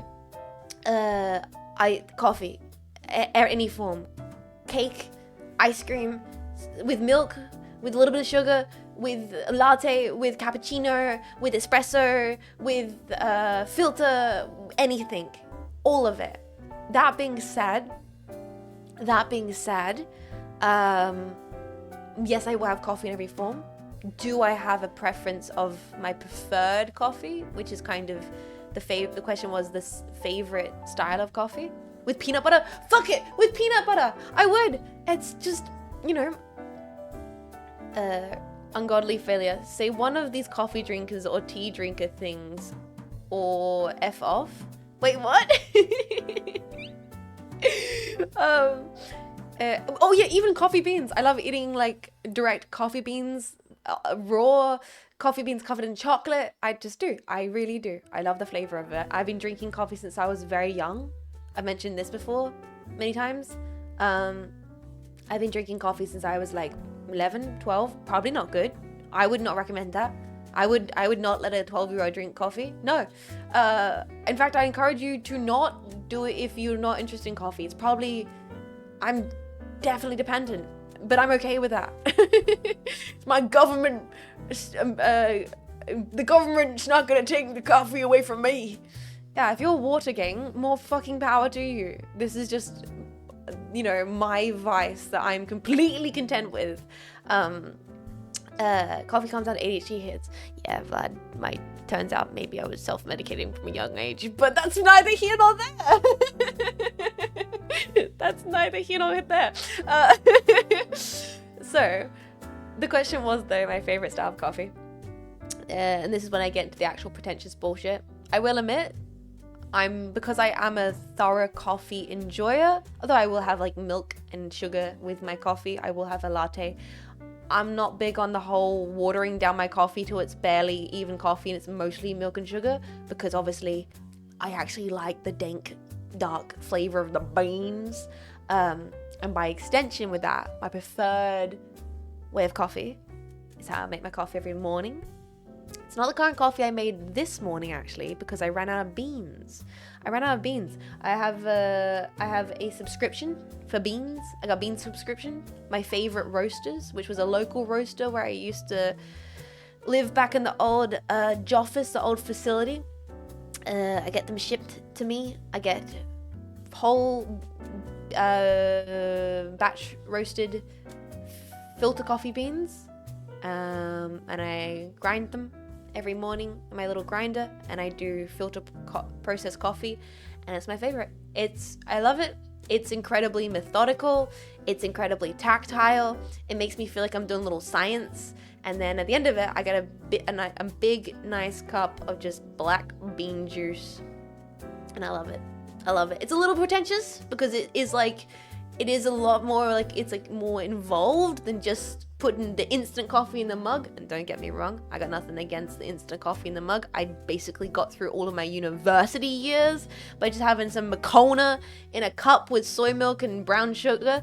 But nowadays I just love waking up, feeding my cat, doing some stretches, opening the windows, turning the lights on, and putting the kettle on the stove and grinding my beans. It's just part of my routine now, and that's my preferred style of coffee. That's how I like it. Had enough work. I'll see you later. Catch you, Kyon. Have a nice time at work. And they get espresso in a pot on a real fire. Hell yeah. I mean, you got people like 10k coffee sit up, so it's not really that extreme. Oh yeah, it's not 10k by any means. It's not like I wouldn't say, I'm definitely not off the deep end. I'm definitely not like spritzing my coffee with water and doing all the rest of it. And I can 100% enjoy like drive-through coffee. Just because I prefer to have my coffee one way doesn't mean I can't enjoy coffee in any form. But yeah, to answer the question properly, my preferred way is filter style coffee, the way I make it in the morning, just because it's kind of grounds me, and that's not a joke about coffee grounds. That could be, and then you guys would all +1 me. You'd be like, because ground coffee. Okay, next question is next question is actually kind of an interesting question. It is, do you prefer to play with cash or card? We weirdly had a bit of a conversation about this the other day when I was streaming. Forget what is this chat message? Sorry. Have you seen the new beans? It's on Beaner, literally on Kiwi, on Mocky, with ads on, yeah, it's literally on Drippy. You can probably find it on Mugger. Dude, it's on Gumpy, it's on Coffee Boat, original on Bean Bib. You can drink it on Bean Bib. You can go to Bean Bib and brew it. Log into Bean Bib right now. Go to Bean Bib. Dive into Bean Bib. You can Bean Bib it on Bean Bib. Bean Bib has it for you. Oh, I'm always saying this. Oh, that's great. That's so good. Good message. +1 chatter. That's great. Can we mod that, man? No. That's very good though. But yeah, I feel like it's easy to go off the deep end with coffee. I try and keep myself chill about it. Just make it a way that it's fun for me and nice, and that's my filter coffee. But like I said, this morning I'm drinking shitty mocha, a Moccona instant coffee. Like right now what I'm drinking on stream is instant coffee with a little bit of raw sugar and some like the cheapest freaking almond milk. Cause I don't know, I didn't feel like soy milk. I was like, almond milk, fuck it, why not? Sometimes you just shake it up, act a little crazy. Yeah, so like I'm not against standard, simple, working class coffee. Anyway, so the question was, pay with card or cash? Card or cash? Well, I'm Australian, and we kind of talked about this on, I think it was Devil May Cry stream. Someone mentioned a similar thing. Do you have a special different mug for almond milk coffee? So,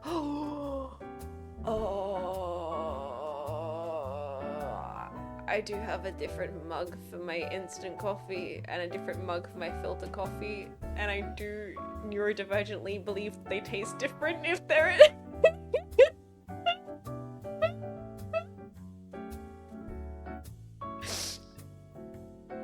Shut the fuck up, chat. It's not hipster, it's possibly obsessive compulsion. It's merely thing in my, if I have it out of this particular mug, it needs to be out of this particular mug, and if it isn't out of this particular mug, my day is ruined and my disappointment is immeasurable. Are they cool mugs? They're really cool mugs, actually. My instant coffee mug is actually not that cool. It's kind of standard. Oh, no. I mean, I sometimes drink it on my Gund Arm mug. I have 2 mugs. I have my standard, just boring one I got from IKEA. I like it because it's really big. Big fan of how much coffee I drink from it. But I also have my Gund Arm mug I got from my G-Witch mug.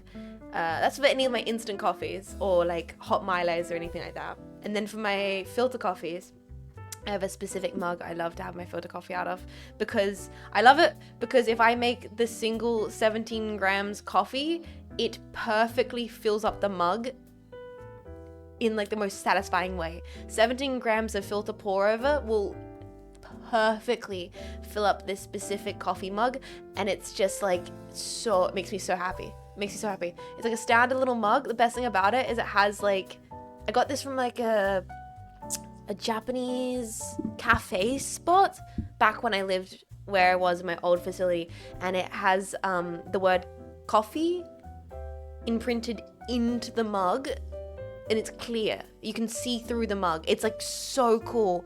It's like a proper ceramic, but it's like, I don't know, it's really cool. You can actually like, so when you fill up the filter, it like goes dark and you can see the text through them. It's really cool mug. It's a very cool, I like it a lot. Do a special kettle too? Yeah, I have just like a standard Hario like filter coffee kettle, just like bog standard one. All my stuff for filter process is super just like standard stuff. Yeah, sorry, we got distracted. Now if you told me I only drink Earl Grey tea from my Cat Picard mug, I would have appreciated it. Will I also do that?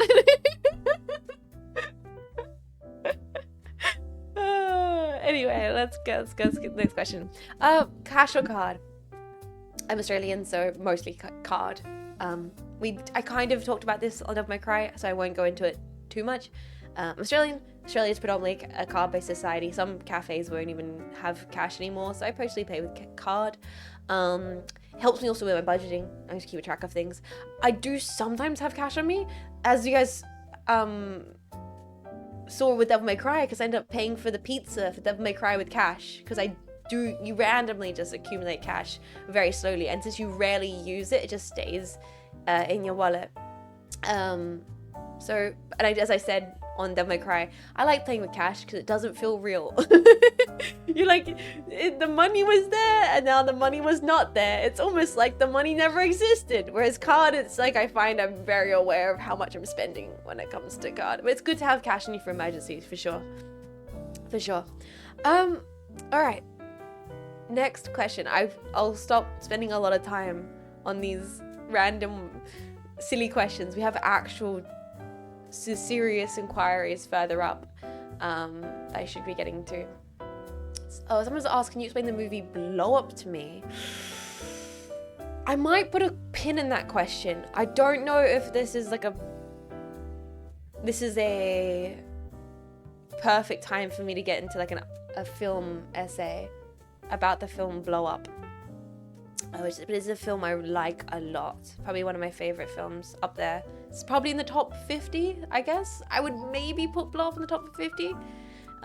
Coffee is very serious, true. We should not be surprised that I went on like an hour-long tangent about coffee. That was going to happen.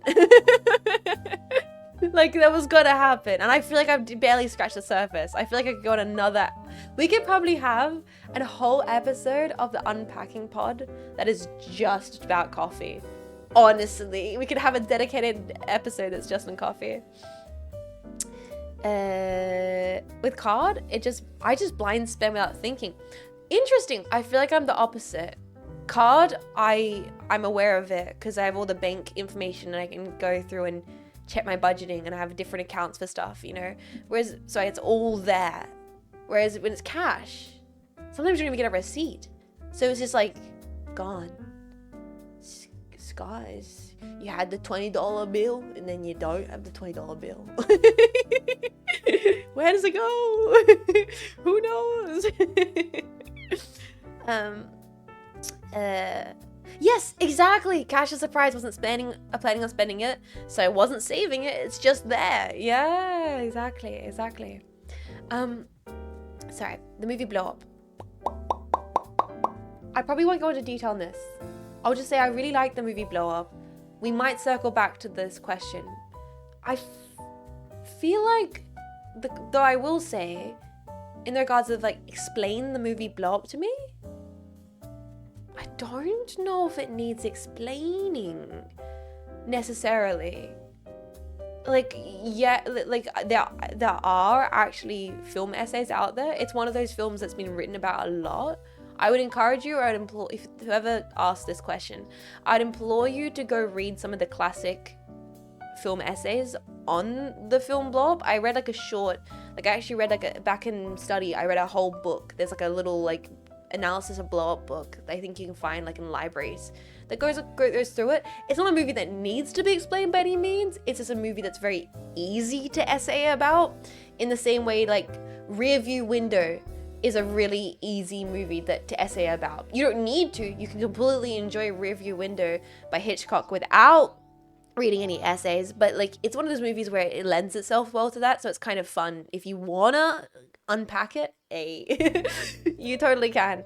But I don't think my opinion on Blow Up is worth people's time necessarily. It's just a movie I really like myself. In 1960 film, yes, it's the 1969 film, I think. It is, as they say, pretentious. Well, not necessarily. I think Blow Up's quite funny. Blow Up's like almost like a dark comedy in some ways, for me at least. Yeah. For me, it's the opposite, because paying with card's too convenient. Cash, I'd have to withdraw it. I'd go, whoa, this is the second time I withdrew it this week. I'm spending too much.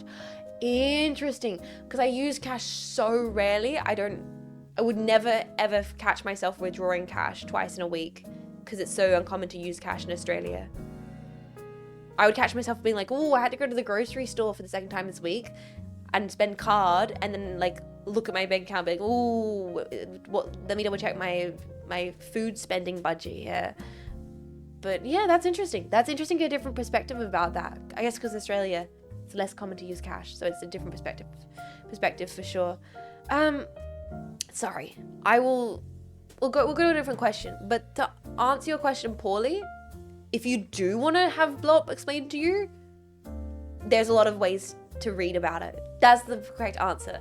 The answer is I probably won't explain it because I don't know if I could do a good job. But if you do want to know more, definitely go read. There's a bunch of essays about that film that are really interested. And if you are interested, you can probably find free PDFs of them online. And I always find that interesting. Next question. Sorry. I hope that answered your question appropriately. Maybe it was a bad answer. Yeah, read. I just told the poor Chana to go pick up a book. I'm sorry. But I don't know. I'm assuming they want more explanation, and just there are ways to find out more info about movies if you want to read about them. Next question is, what are some easy to make recipes? And then then the question that follows this one up is, hi Jads, what countries/regions cuisines do you fancy the most? Both these questions I feel like relate to each other. What are some easy recipes to make? First of all, I kind of like almost like all regions of food. And an ideal week of eating for me is like eating something from different part of the world every night. Like Indian curry one night, Italian another night, having falafel, Turkish wraps one day, having Vietnamese banh mi the next day, having a English shepherd's pie on the weekend, like an ideal month or week of having food is full of bunch of different cuisines. Mexican tacos another night, like trying a bit of everything. That's ideal to me. But in regards to fancy the most, connecting to easy to make, I would say Italian. I'd say a good standard pasta. As well as like I was gonna say a curry, but no. Because making a really good curry does take a little bit more. You need to maybe get some whole spices. You need to maybe have ghee in your kitchen. You need to probably cook it down a little bit. You need to be prepared to properly season the meats and the vegetables. So curry can take a little bit more time. However, I think Italian is classic, and it's really easy. Like a very simple pesto pasta, a very simple Napolitana sauce, just is super easy. You probably have the ingredients in your kitchen. You can whip it up with very little effort. The basic things you need to learn when making Italian is just like how to keep your pasta al dente, and then 2 garlic, and also Parmigiano Reggiano, and that's all you need. That's it. No, I can't whip it out on stream, not on twitch.tv. But yeah, that's I feel like that, I would say that's the easiest. If you want, like, if you're new to cooking and you want something that's easy that will always taste good, I feel like Italian food is very difficult to mess up. Very difficult to mess up, and has a lot of flavor. Like, obviously, something that's very easy to not mess up is like a classic sausages with potatoes and peas. Like, that's very simple to do and tasty and comforting and nostalgic for me. But if you're talking about like flavor to simplicity ratio, Italian food, I think, is my go-to. Crumpet Dude! 1.5 years, poggers. Keep up all the great Jets. You're the best. Crumpet Dude, thank you so much for supporting for 1.5 years. I will keep it up. I'm gonna keep on being here, keep on doing what I do. If you new bosses seem to keep on supporting, so thank you so much. I really appreciate it.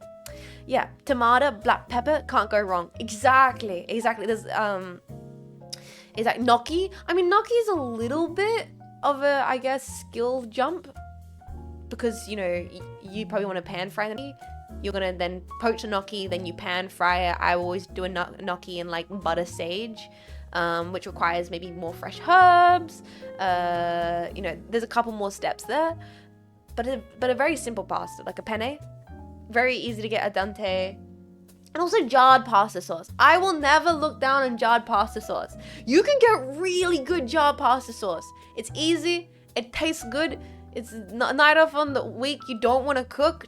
Freaking make yourself a pasta bake. You get the pasta bake sauce. Put some mozzarella on top of that. Put it in the oven. No time, no effort. Maybe some broccolis in there if you want vegetables. It's all good. That's the one. Yeah, simple jar sauce. Best tip I've had about cooking Italian ragu is cook it longer than you think. Yes, absolutely. That's the thing about a lot of food, actually, Ghost Boy San. Cook it longer. Same thing with curries. Same thing with any kind of like chili con carne. Cook it longer. Another easy thing I would say is Japanese curry.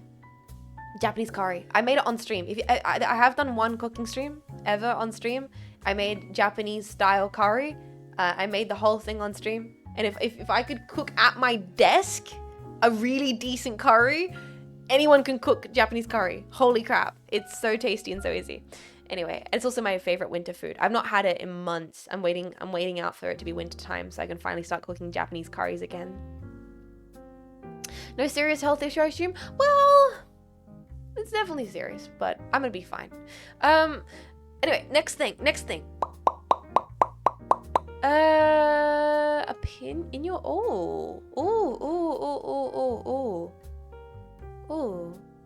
This is an interesting question. In your opinion, what is the worst game you have ever played?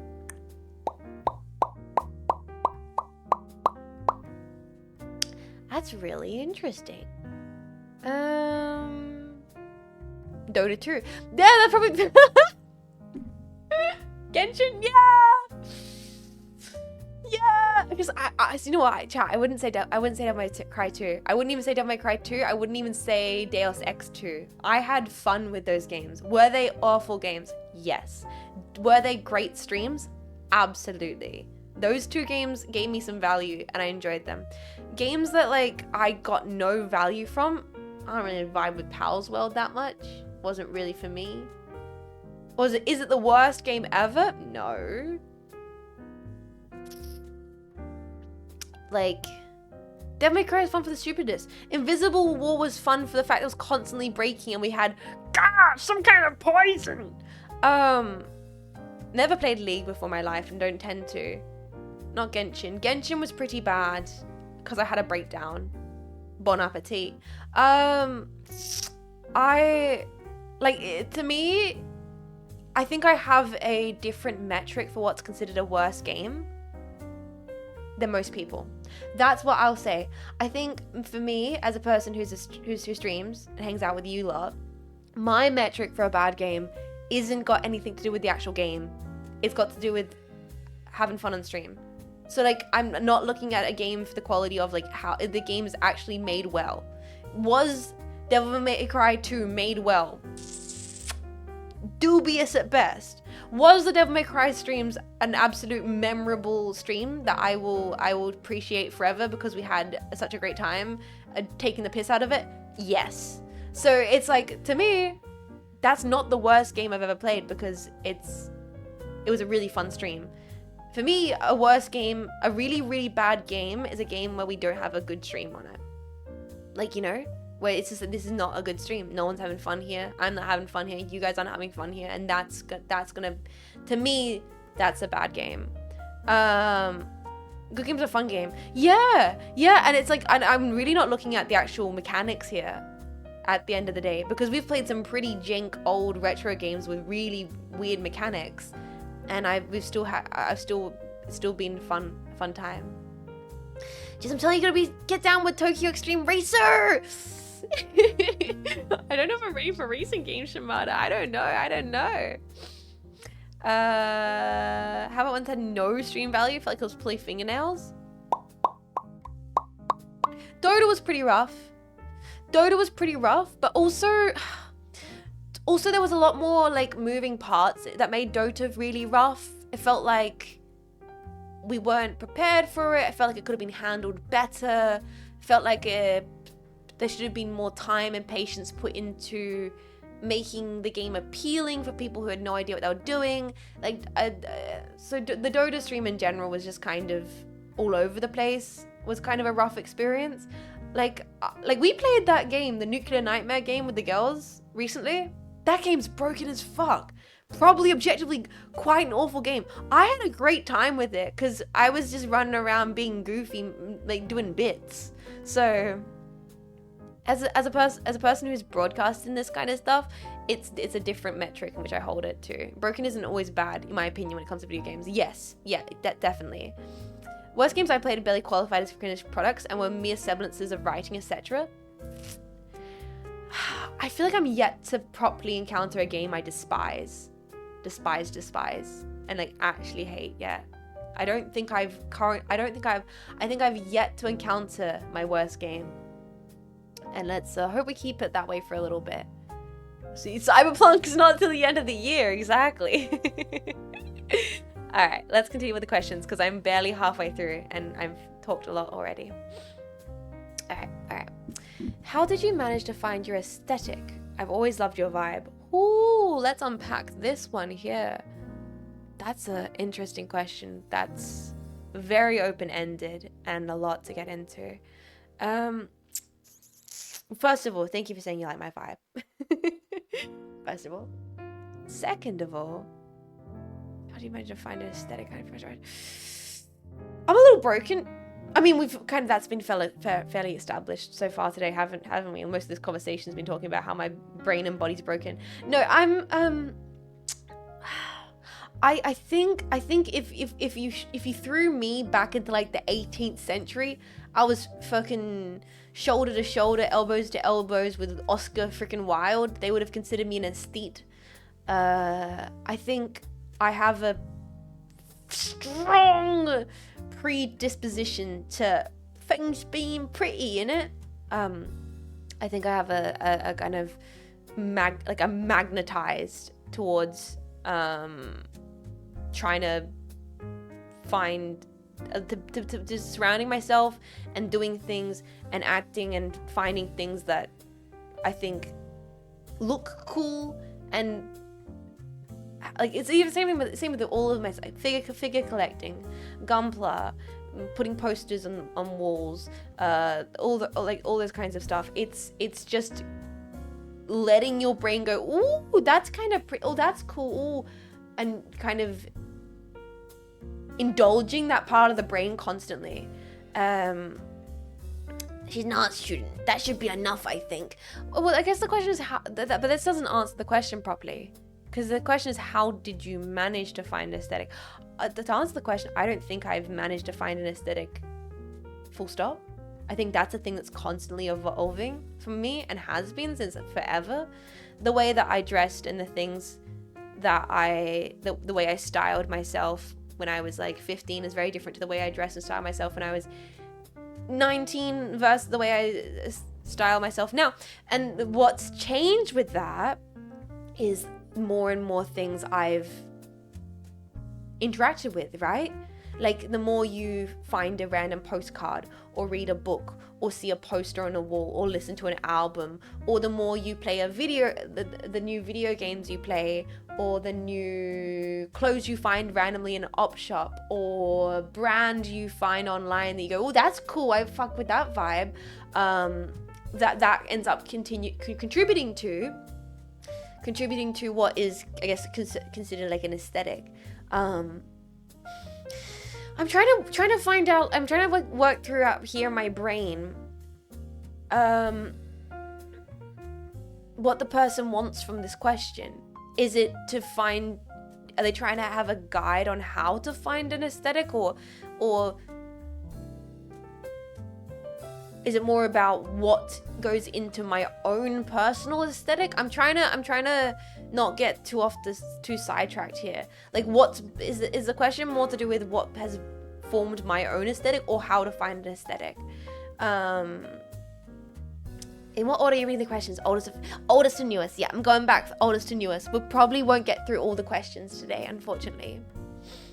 The Y2K aesthetic of your model fits pretty well. Well, yeah, that's also, I guess, by extension, is when if the question's specifically about stream aesthetic and how I came about the current vibe on stream, every season of the stream, when it starts off with like a broad idea of how I kind of want it to go, and then I just start accumulating lots of references. So for the mech season, I just for all the styles for the plug suit and M11A and the backgrounds and the graphics and everything like that, that came from looking through so many art books, pages on Pinterest, and just like kind of becoming obsessed with different retro animes, even watching retro animes and getting inspired by them. So it's like I find, how did you manage to find your aesthetic? I think finding an aesthetic is knowing that it's not going to come from one place. In fact, it's better if it comes from lots of places. The more places and the more things you look at and go, oh, that's cool, I like that, I think the better. Because that's how you end up not necessarily copying, but you become like a Frankenstein of multiple little tiny little homages. I hope that answers the question properly. It probably doesn't. I'm so sorry. Bolfic, thank you so much for 6 months of support. Thank you.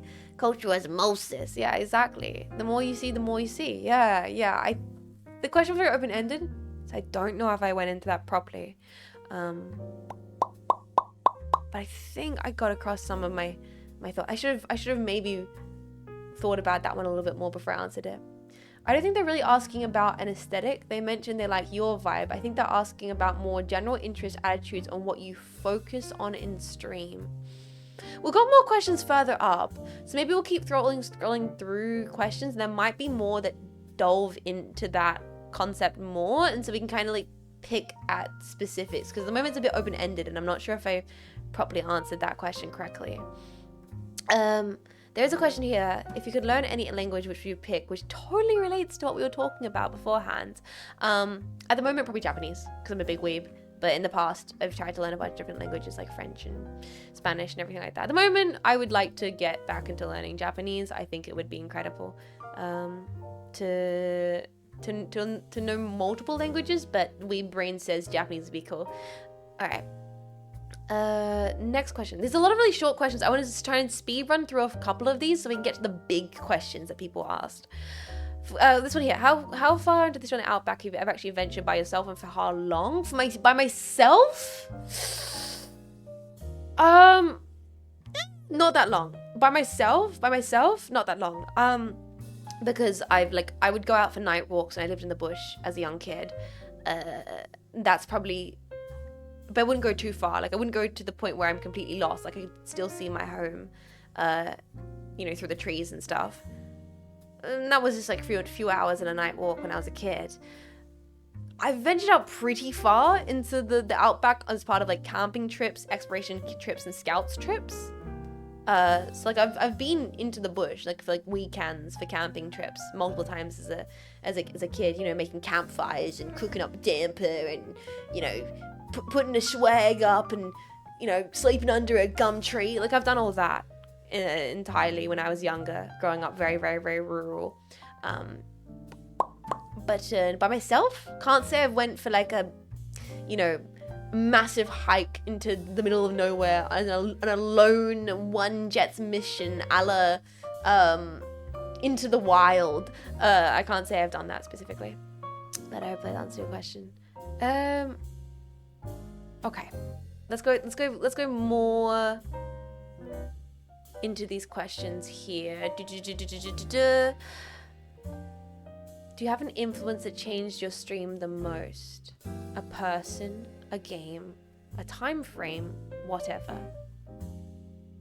Oh, see, now we're getting into the serious questions. Oh no, boys. Now we're getting into the actual... First of all, thank you for asking this. I appreciate you care about my perspective on this at all. I'll try and be eloquent and put together in my response here. Do you have an influence that changed your streams the most? The most.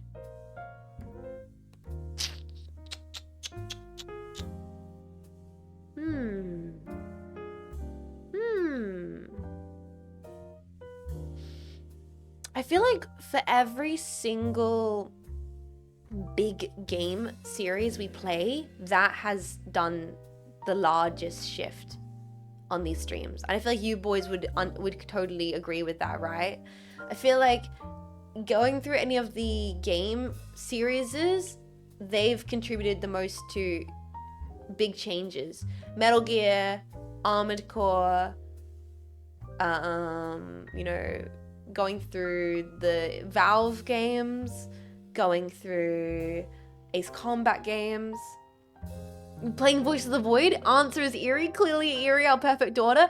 Like I was like, Voice of the Void, that's definitely Stalker. Yeah, I think the actual core big hearty meaty game series, those have changed the stream the most, because in like going through those series, they tend to be such big commitments and so much grows from them, either related to like memes, jokes, bits, me learning entirely about a brand new game play style, and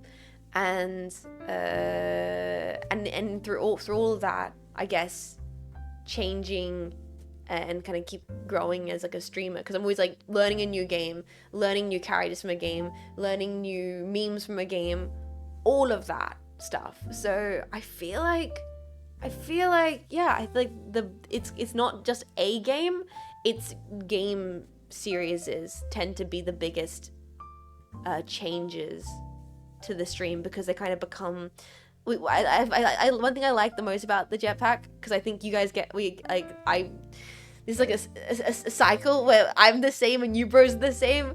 I get very attached to games, and I fully immerse myself in the memes and the jokes about them, and I feel like you bros do the same, and so it always becomes like, now we're kind of really into this thing, and I love it.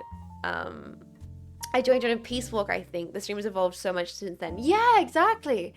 And that's why I love playing new big like games, classic game series, because it feels like I become a whole, you know, it's like the aesthetic, a whole new thing I get to appreciate, which is awesome.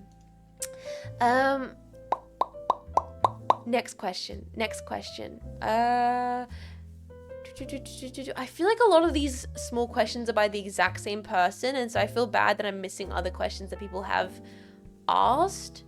So I'm trying to jump through and see if I can see some questions that are by different people here. Okay, here we go. This is a good question. Hi Jets. What made you decide to change your stream time from afternoon to morning? Sob pack, best wishes.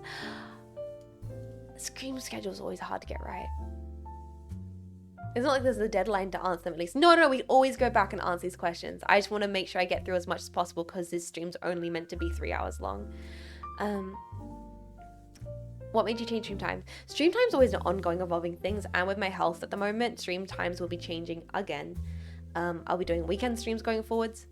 And I will continue to have mostly midday streams, but that being said, I hope for all you guys, well, daylight saving time. Yeah, Laton has the short answer. 1, I move time zones. 2, daylight savings. 3, I'm also waking up earlier, so I am doing earlier streams in general because it's good for the brain, and I like being like, get up early, have all the energy, stream before my brain starts turning to sludge, because I found my brain starts turning to sludge about like the 3 p.m. time. So I'm like, if I get up earlier, stream earlier, I'm more with it for a longer duration of stream. So I've been doing the earlier streams. I like the other streams because of the Europack. I'm hoping that the earlier streams work better for more time zone. So this doesn't mean though that afternoon streams are entirely off the table. Because today I'm thinking of doing a late night stream karaoke after the pod today. I 100% endorse the new stream times. I think I don't know what time zones the new stream times would be really bad for. It's just easy, just stream 24/7. Then you never have to think about when you're gonna stream because you're always streaming. God, I even had the thought of doing a bit of like a marathon thing, and now it's just that's gone entirely out the window because having to get regular doctor checkups, which I'm not gonna be sad about, but I just get through it, and then in the future we can have a cool event of doing some kind of marathon thing when I'm finally able to do stuff like have the time to do stuff like that again. Yeah. So to answer the question, a lot of reasons: time zone, daylight savings, waking up earlier. I'm now doing streams earlier. I feel like I'm more on the ball earlier in the morning, and I think also that time zones works well for more people. But that being said, doesn't mean that afternoon streams are never going to happen. In fact, they might happen today. Next question.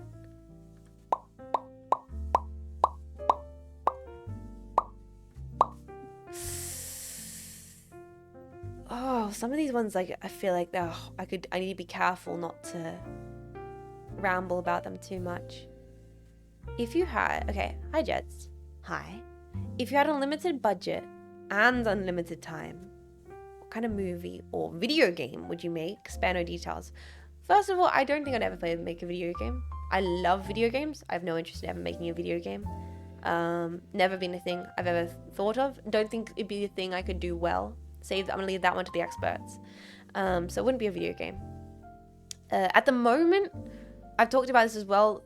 When I was a kid, I always thought it'd be cool to make movies. Don't know if that's ever a thing once again, I don't know if that's the kind of thing I would be actually qualified to do. At the moment, if I was given out of nowhere tomorrow, unlimited time, unlimited budget, I would do stuff for stream. Honest answer. If I was just suddenly out of nowhere, I was told, oh, you can not stream for a whole year and the jetpack won't disappear, and when you come back it's like if I was to put a pause right now, if there was a pause, like a time pause in which it was like no time passed and I was streaming every single day, but I had like a whole year to work on a project and I had an unlimited budget, well, for one, I don't know if I'd take the whole year off, but I would take like a few months. I'd take it a few months. I would contact a bunch of artists. I would get a bunch of tech, like 3D tech. I'd get like a full mocap suit. I'd get a full face camera mount, professional hand glove tracking. I would put that into making the stream like insane levels of being able to do events and all the crazy concepts that rattle around inside my brain, I would just like sit down and finish them. That's where my brain would go. Law of vid. Oh my god, yeah. I would probably I've had the season 3. I have it all thumbnailed. I have full thumbnail and script for what was meant to be the season, this current season, the Y2K season 3D Jets lore video. I've had that scripted out and thumbnailed for like almost a year, and I've not done it because I don't have the time, budget, money, or energy to do that, and I have other projects that are priorities. So like I would just kind of indulge all of those little cheeky passions, and I'd make the lore video, and I would get all the ideal tech set up and stuff that would take I want to do eventually, but just realistically take time and will happen slowly. I'd be like, now. You know, it's talk chat for budget. No. That's the thing. These things gonna happen realistically with time, savings, and slow planning. The difference would be it would just happen overnight versus slowly, it naturally happening as, you know, streams continue throughout the next few years rather than just in a few minutes. But yeah, hopefully that answers your questions. I wouldn't make a game ever in my life, and if I was gonna make a movie, I'll do the George Miller thing, and I'll be like 80 years old, and I'll be like, say the line. I don't know. When I was a kid, I thought it would be cool to make a movie. As an adult, young adult, I don't hold as much desire for that. I find a lot more joy in what I do here, which is streaming. Next question. Oh no.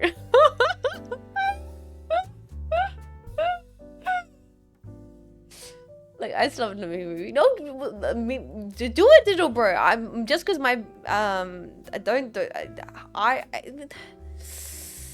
is it a tiny little voice in the back of my head would be like, that's cool, yes, but is that voice, like, am I running to listen to that voice? No. I'm way more excited about stream stuff and wanting to do those things for ages. Don't let your dreams be memes. Exactly. I guess I watched Jets at work since the office flooded. Oh my god! Hopefully the office gets fixed. Hello. But also, welcome into the stream. Streamers addicted to streaming for the bros. It's been known to happen. Like a movie with a script or improv? Are you talking like a movie with a script versus like guerrilla filmmaking? I wouldn't know. I've got some ideas, but none of them ever are good enough, and I don't think any of them would ever be good enough in my lifetime, but that's okay. I'm okay with that. I don't need to do that. I've got stream ideas that are cool enough. Life is too short. Work at the project you want. True. Anyway, next question. This question. I don't even want to answer this question though, but I'm going to read it out loud. Question. How do you feel about modern trends in architecture and interior design? Does it motivate you to go into an angry 3-hour rant? If so, please do. Bait? Total bait.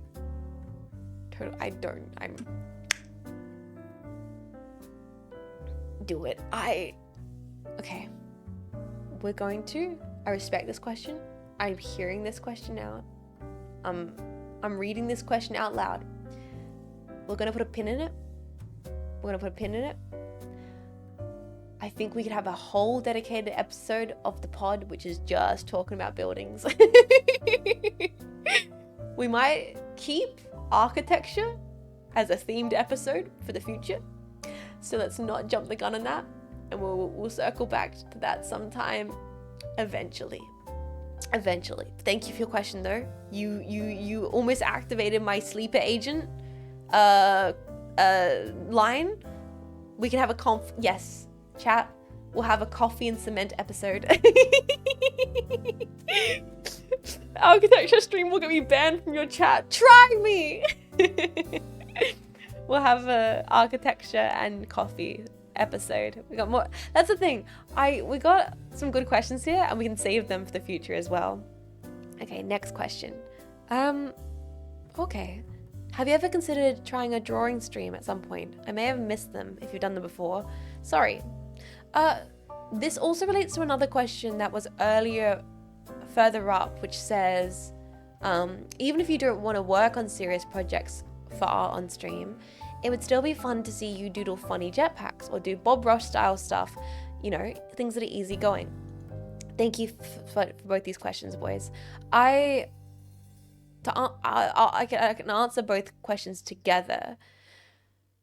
I don't currently want to work on serious art projects on stream. I kind of mentioned that the last ep, because at the moment I have a lot of serious projects I need to work on. A lot of them I can't show on stream for sakes of spoilers and for projects, just working on projects specifically behind the scenes, so I can't actually work on them on stream. And two, I find that I work best when it's like digital art projects, just like in my own space, music on, listening to tunes, focused. It's like when I stream while working on my digital art projects, I'm bad at the digital art and I feel like I'm bad at the streaming, so it just doesn't work out. However, I obviously love doing art. And like the other question was mentioned, Bob Ross style stuff, that is something I am interested in doing. Low stakes, not project work, not client work, not commission work, not like planning like specific digital artwork. That stuff I don't want to do on stream. Casual sketches, yes, maybe. And also, I do want to eventually do some painting streams. This is also just related in getting this set up organized. I still don't have my hand can set up at this new facility. I want to get that set up very soon so we can do Gunpla, because I want to make the noblesse oblige on stream. And also, in getting my hand cam set up, I also want to do some actual painting streams. I've only ever done one painting stream. We did a gouache painting stream, which was a lot of fun, and I want to do more of them. So that is actually something that I 1000% want to do going forward. So even though you guys may be missing digital art streams because they're like really casual and relaxing, they will kind of end up being replaced by more Gunpla and more IRL painting streams. I really want to do like a Bob Ross paint along and some more like painting VTuber streams, because those are really fun and I actually enjoy them. Physically painting, that's relaxing. I can do that while chatting to you guys. Digital art's different. It's a space where I'm really meticulous, critical, and focused, and it's just not ideal for work and streaming. Digital art's different. Digital art, if I'm working on like a model, which I'm currently working on a certain outfit.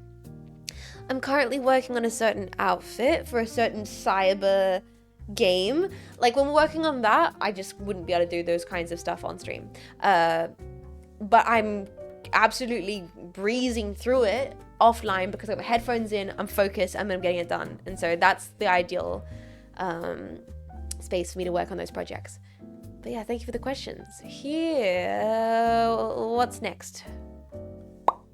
Oh, this is another question about art. Okay, this is a great question. Okay, awesome. Another good question about art. From Rob. Some people have signed these questions, so thank you for signing the questions when you wanted to. Have you ever remade a piece of art when you feel like your skills have improved? I'm never sure if I want to go back or just keep making a new piece. Great question, Rob. Great question, dude. To answer the question, yes, definitely. I mean, I feel like every time I make a Jets model, it is improving on the previous Jets model. You know, season 1 pilot episode Jets looks very different to the current Jets because I went back, you know, I improved upon it. But I don't think I look at it as like going back and necessarily recreating. I feel like making new art can be improving old art, if that makes sense. You know what I mean? It's one and the same actually. It's just like changing the perspective on it. When I go and update a Jets model, I don't look at it like I don't look at it like I'm recreating it, less so that it's a whole new project that just happens to be with the same themes as of a previous project. That's also a fun challenge just in yourself as like a person who makes stuff to go back to a project from years ago, maybe retry it just to see how you would do it differently. It can be a good learning experience, I think, to see how you've changed to completely just for fun, but not because of a pressure. It's got to be for fun, I think. Like, oh, that one little animation I made or one little render I made ages ago, I'm gonna remake that. Oh my god, crazy to see how far I've come. That it can, but it's only from a point of fun, I think. Season 4 jets, a regular sized jetpack, except it's a 150 centimeter person with legs. Imagine. Mindset can be different too. Yeah, exactly. Mindset's a huge thing with art. Absolutely. Like, that's the thing. I was going to answer this question with, no, I never go back and recreate stuff, because I was originally thinking from the perspective of paintings. Like, I've never went back and recreated an old painting of mine. Never done that. Ever. However, then I realized, no, actually, I do constantly recreate art, because currently I'm working on multiple outfits for Jets models, and that requires me to regularly be recreating art. In fact, I can bring up a visual reference here for you all. Let me grab a visual reference for you guys. So with it's in that folder, and it's in info one. Here we go. This, you cannot look at this and not say this is not recreating your work. This is remaking a piece of art. Every time I go back to one of the Jets models, it's me painting over the previous textures and improving them. Even though I don't look at it like that though. I never explicitly consider myself recreating. It's more, I consider it an evolution, adding to it, making new art. I consider it to be making new art. It just happens to be the base reference is an older piece of art. I think a work of art is not just a product of how good you were at the time, but of how you were feeling at the time and where you were in your life. It's a snapshot of a moment. Yeah, that's a good additional point, Edward, and I appreciate you guys contributing stuff like that. It's yeah, I think that's the thing about paintings, is I never consider myself to be going back to recreating them, even if I'm painting a similar subject, because the way, yeah, like you mentioned, the way you're feeling at the time, where you were at your life is somehow entangled in all that bullshit. So it's going to always be, it's going to be a different point of reference no matter what. I think I answered that question. I hope that helped, gave some insight, Rob. Thank you so much for asking your question. Next one is, hello Jets. I really do like the clothes you have for your model. What brands do you like IRL? I feel you could be in some Japanese stuff like Hysteric Glamour. I have heard of Hysteric Glamour. What brands do you like IRL? Fashion. Where's our Valley Packs? Where's our Valley Packs? I like your Steam environment. You're just chatting is really good. Hi, Axmate. Welcome. How you doing? Yeah, fashion boys. I thank you. First of all, thank you saying like my style. Honestly, what I'm wearing on stream, I can wear this out for IRL. I do have all the pieces. Hi, Georgina! Thank you so much for 5 months of support, dude. Oh, sorry, morning snack time. Oh god, sorry, my alarms to take care of myself are going off. Okay, let's take care of myself, and we'll talk about this. All right. I'll do little care stuff, and we'll talk about this question. So, where's my model? Okay, brands IRL. I'm not actually a brand person. I've talked about this for ages. I am a big shopping person from a very young age as a kid. Didn't have a lot. I never owned brand stuff as a kid, essentially, and I still kind of am like that. What are you snacking? It is a peanut protein bar. Little snack bar. Little muesli bar. Growing up, hand-me-downs, op-shop clothes, all that kind of stuff. Never ever owned any fancy branded anything. And then going through being a student, a lot of op shopping, a lot of secondhand clothing, a lot of thrifting, a lot of vintage.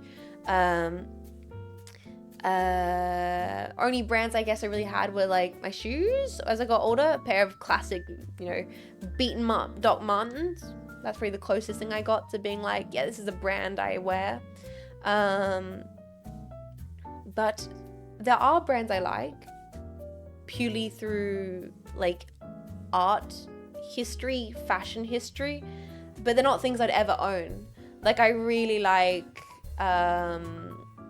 Vivienne Westwood, Mucha Prada, Acne Studios.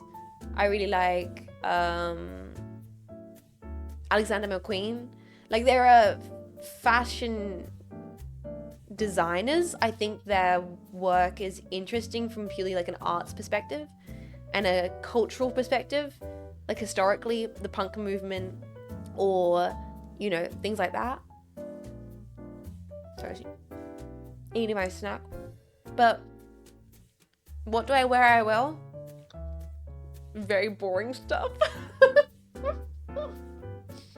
My wardrobe is like entirely beige and all from op shops. And I'm so predictable. I have the same 4 jackets that I really like, the very specific cut in like 4 different shades of brown because I think they look decent on me. And I've like found the one cut of jacket that just kind of looks good on me.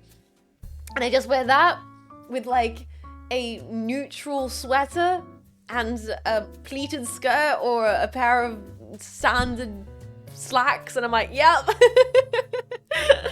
Yeah. Gals beige. I kind of dress like a librarian. I dress like an assistant teacher. I've been told by many people I look like an assistant teacher. I guess my style could be considered preppy.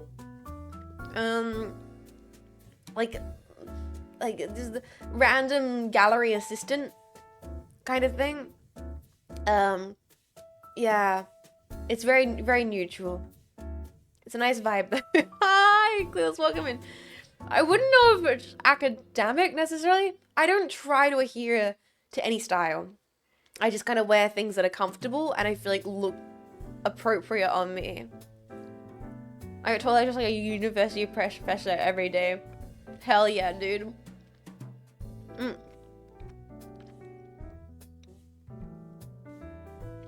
For the clothing we need. The clothing is warm and comfortable to make like use a clown escape from the surface. It shouldn't matter. And that being said, Caleb, if you want to dress like a clown that escaped the circus, fucking go for it. I just can't wear color. It's just not for me. The most I wear color-wise is a really, really off-light sagey green that I have in like a blouse that has that color on it. So, I hope that answers your question. But brands-wise, specific brands, the brands I do like, I would never own. And if I did own them, I would only own second-hand pieces because I feel like spending a lot of money on designer is pretty ridiculous. Like, I do love, like, archival. And also the stuff that, like, I like, it's not wearable. Like, archival Alexander McQueen from, like, the Haute Couture runway. The one where the robot arms spray painted the dress and cost $1 bajillion and it's in a museum. That's not something that I can feasibly own, you know. But do I appreciate that brand and that specific thing and like how cool it was to have robots spray paint a dress? Yeah, but you know, that's not actually what, like, to answer the question, the brands I like, those are the brands I like. Answer the question of what I actually wear, I've got no idea what the brands are because they're from op shops and I just grabbed them because I was like, this is brown and comfortable and affordable. Hopefully that answers your question. All right, next question. Okay.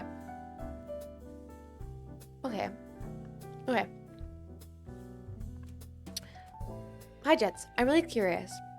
What made you or decide to become a streamer? Were there streamers who influenced you a little or a lot before you started streaming?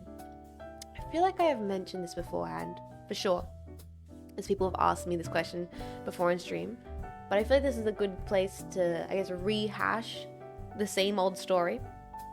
I am a classic COVID baby in regards of a streamers.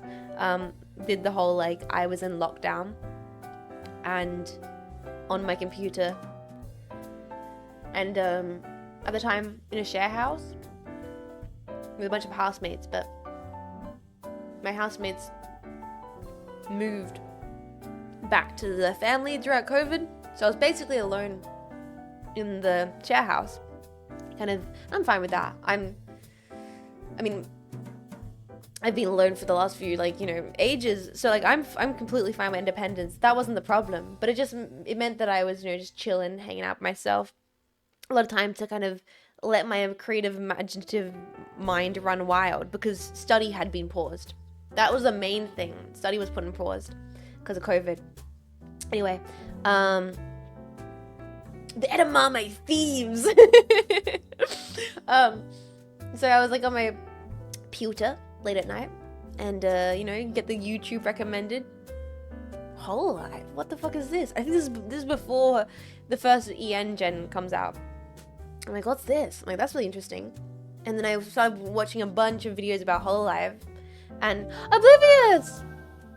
Thank you so much for 9 months of support, dude. I've been doing absolutely lovely. Thank you for supporting the stream. Korone, yeah, specifically Korone and Okayu clips, and they are still like my OGs. I have figures of Korone and Okayu because they're my OGs. Happy Twitch baby. I hope things are going well. Things are doing the best I can be. Thank you for supporting the stream, Oblivious. I really appreciate it. Okayu, yeah. So those two, they were like my OGs. They kind of got me like into it, and then I remember seeing, I think it was Nyana's and Snuffy. I got clips of them and they cued me into Twitch, and then I was like, wait, there's independent people doing this over here, that's kind of cool.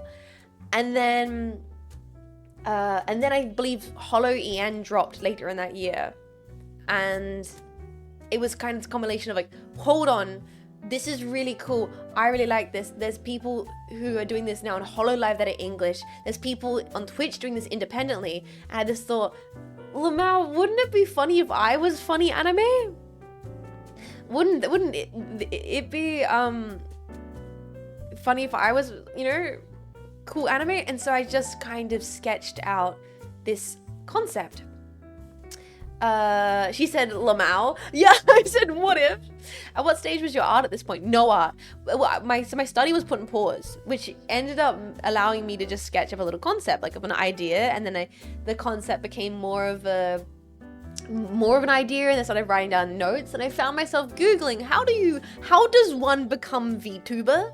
Because you have to keep in mind, back when I was getting to VTubing, a lot of people were getting VTubing, there was no information. People were still doing half models. The only people who were doing rigging was like the big companies for Hololive, or like the really, like the bigger, what's the name of it? Iron Vertex and stuff. And there was a lot of coveted secret knowledge in the earlier days of like, how do you even make this? And I was like, I could do the art myself, but how do you even cut a VTuber model? Like, I had no idea how to separate the mouth parts, the eye parts, and I was like Googling it. And I kind of was like catching myself slipping. I was like, oh, all right, Jets, you kind of getting invested in this. What's going on? you know, never even streamed before my life or thought about it. But I was like, this is kind of a cool idea. And so I've showed it before on stream, this whole book. I just started, like, it's like the childhood part of my brain came out. Of when I was a kid, I used to love making characters and little stories and little adventures. That part of my brain came out, and I was like putting together this story and this adventure and this character and giving them lore and different designs for, like, what would the nubs look like? What's the hair look like? What's her name? What's all this kind of stuff? Sunk fallacy started kicking in. And at the time, I only had my crappy laptop, and I didn't even have a digital pad, like art pad. I was drawing, my first ever concept for jets, I drew it on my phone with my finger. And then the second ever concept I did for jets was on freaking Photoshop using my university's free Photoshop subscription. I drew it with my finger on the trackpad on Photoshop. I drew the first ever concept for jets. I didn't even know there was a mirror tool on Photoshop, and I was manually flipping the eyes to make them symmetrical. I had no idea what I was doing on the trackpad of my finger. And I was like, I found myself being like, oh my god, I'm drawing on freaking Photoshop with the trackpad on my laptop. I should get a tablet. But I, like, a broke student, couldn't afford a tablet properly. So I went to Cashies. I went to Cashies, I got the crappiest Wacom they had. Not screenless Wacom art pad. Not in the box. Not the original cable. He's like, do you want the warranty? I said, is it cheaper if you don't give me the warranty? I got it bartered down from like $90 to like 70 or 65 for this Wacom screenless tablet. Freaking from Cashies. It was back at that point when classes were coming back a little bit. I literally went on my lunch break from my arts classes to go get this art tablet. So then I went home from study that day, and I didn't sleep at all that entire night. I stayed up to like 2 a.m. during the first ever concept for Jets' design, and it was shit. It never saw the light of day. But I was just, this idea had wormed into my head. And so at that point, I'd kind of like joked myself into, or scammed myself into creating this whole model. I was like, maybe I should try streaming with it. Maybe I should try, you know, being a PNG. And so got my shitty, you know, MacBook up, tried streaming. You could hear the fan in the background going, woo! I was so nervous. There was basically no one there, of course, because I just decided to go live. I was a little PNG. I was making bad jokes about, like, what if a mech had a ducky muckera? It'd be called a mechy muckera. But I loved it. I had a lot of fun with it. It was like my first 2 streams. I was like, this is kind of cool. I want to keep doing this. And so I did the first few art streams for a few weeks. And then I was like, I'm going to get a crappy pre-built PC. So I went and got the cheapest pre-built I possibly could. My monitor was from the side of the road. Like, everything was just scrapped together my first few years. And as more people started stopping by, and more people started watching, slowly, every single cent or small thing, and I still to this day hold this exact same metric that I got from streaming, went back into streaming. Like, eventually I was able to save up enough to you know, get a proper PC, and I still had my crappy side monitor, but then I was eventually to save up. Actually, that was Mech Mum got my main monitor I currently have. She got that for me as a gift. She's like, what do you want for... I was like, does that now a year or 2 ago now? She's like, what do you want for... Like, I want a monitor for streaming, Mum. Like, it was this... Yeah. It was the slow process. I feel like I've rambled. I probably gave too much to the story, and I apologize. I apologize.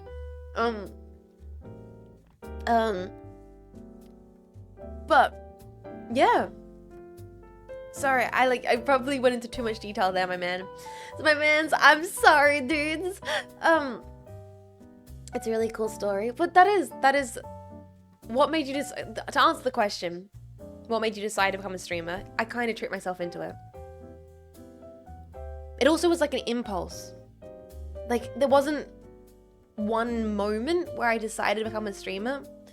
It was this kind of impulse, this compulsion to keep doing it, and this kind of cycle of you know, more I got into it, the more I engaged with it, the more I enjoyed it, the more I enjoyed the process of making things, the more I enjoyed the process of chatting. And I would watch back, and I still do sometimes to this day, my VODs, and I would be like, I'm not talking enough, or I can be better, I can, just this desire to want to improve and be really good at it and try my hardest at it. Yeah, that was the whole thing. So I didn't really decide, more that, yeah, the want. There was this like thing of, my brain just was like, knew it wanted to do it. I couldn't stop it. I couldn't stop putting time and energy into it.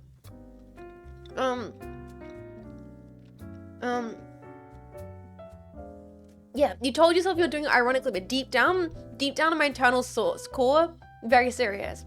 Very serious. Now, that being said, that was not like it was the entire time throughout it when I first started off streaming that I was like 100% committed. There was a few, oh, Saber, I'm back. Welcome back. I hope training was very good. Do you have VODs of the earlier streams? No, and I regret that. I regret that immensely. I reached out to a streamer a while back, actually, who was just starting off, and I DM'd them and I was like, set up a VOD channel. It's like one of the few things I said to them was like, set up a VOD channel now.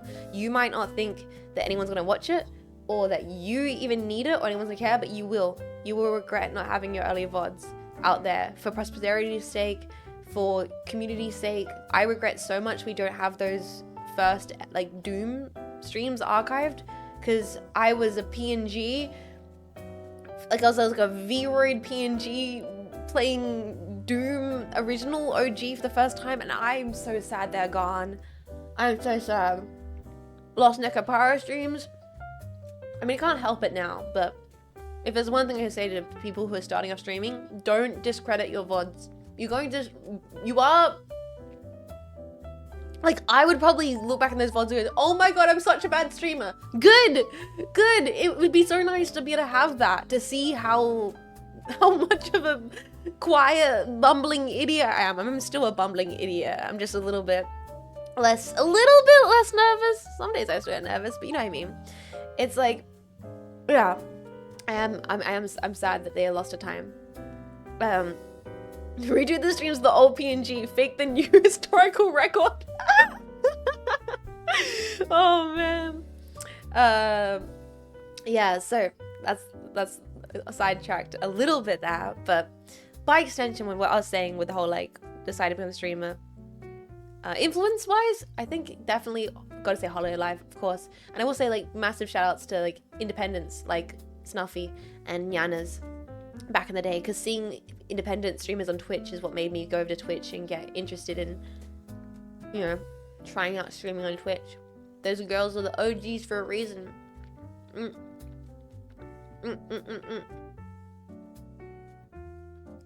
I think I'd be quiet again if I tried to. The truth is, I'm trying to be more relaxed and quiet right now, but I'm not able to. But this, I guess this does extend to, this is not part of the question, but I feel like it's a good point to mention it here, is there were moments when I first was early on streaming, you know, I kept questioning to myself, why am I doing this? This is kind of a risk. You know, once again, putting every single thing I got into it, instead of into my studies or into like social life, everything was starting to go back into focusing on stream. And I mean, nowadays it's still that, but you know, when did you lose the doubt? Well, that's the thing. I miss the era of VTubing. Can I build a time machine and take me back? It was a time. People often forget how unique like late 2020 was for VTubing. It was an absolute no man's land where we were all just kind of working it out. And it feels very surreal to me that I can say I've been doing it for so long. I'm very blessed. So thank you for supporting me. Seriously. Also, my favorite Aussie went live. I didn't notice. Welcome in, Mistress. How you doing? So like I was saying, I've mentioned this story beforehand on stream, but I might as well include it here for, I guess, archive's sake, posterity's sake. There was a period when I first was starting off streaming. Once again, there wasn't many people there. I was still a PNG. I was like a PNG. I was trying this, and it was taking a lot of my energy and a lot of my time and a lot of my passions. And my peers and my housemates and my friends were noticing this. And I would like to say that they were being supportive about it, but that was not actually the case. Unfortunately for me, it was actually explicitly the opposite. And I've told this story beforehand on stream. But when I first started off doing this, and as all my energy and focus was going into it, two individuals who I considered to be like, one being my housemate, another both being considered to be friends, made it explicitly clear to me that by spending all the time and energy I was on streaming, that I was, God, dude, thank you for being a Prime Pack. I really appreciate that, man. That I was, seriously, thank you. That I was wasting my potential, my time, and that what I was doing was pointless and silly. This is like, unfortunately fucked up to say. On 2 occasions, explicitly, both of them getting quite intoxicated after like a day of like, hanging out and studying, going and having a few beverages, and basically having me sit there as they like berated me, being like, you should be focusing on your art, what are you doing? They just didn't understand streaming and everything like that. And it was like at the time where I was so early on it, like I was still a PNG, I hadn't invested as much time, like I invested time and passion and love into it, but like it wasn't necessarily, I think this was even before I got my pre-build, so I could have just upped and left. And I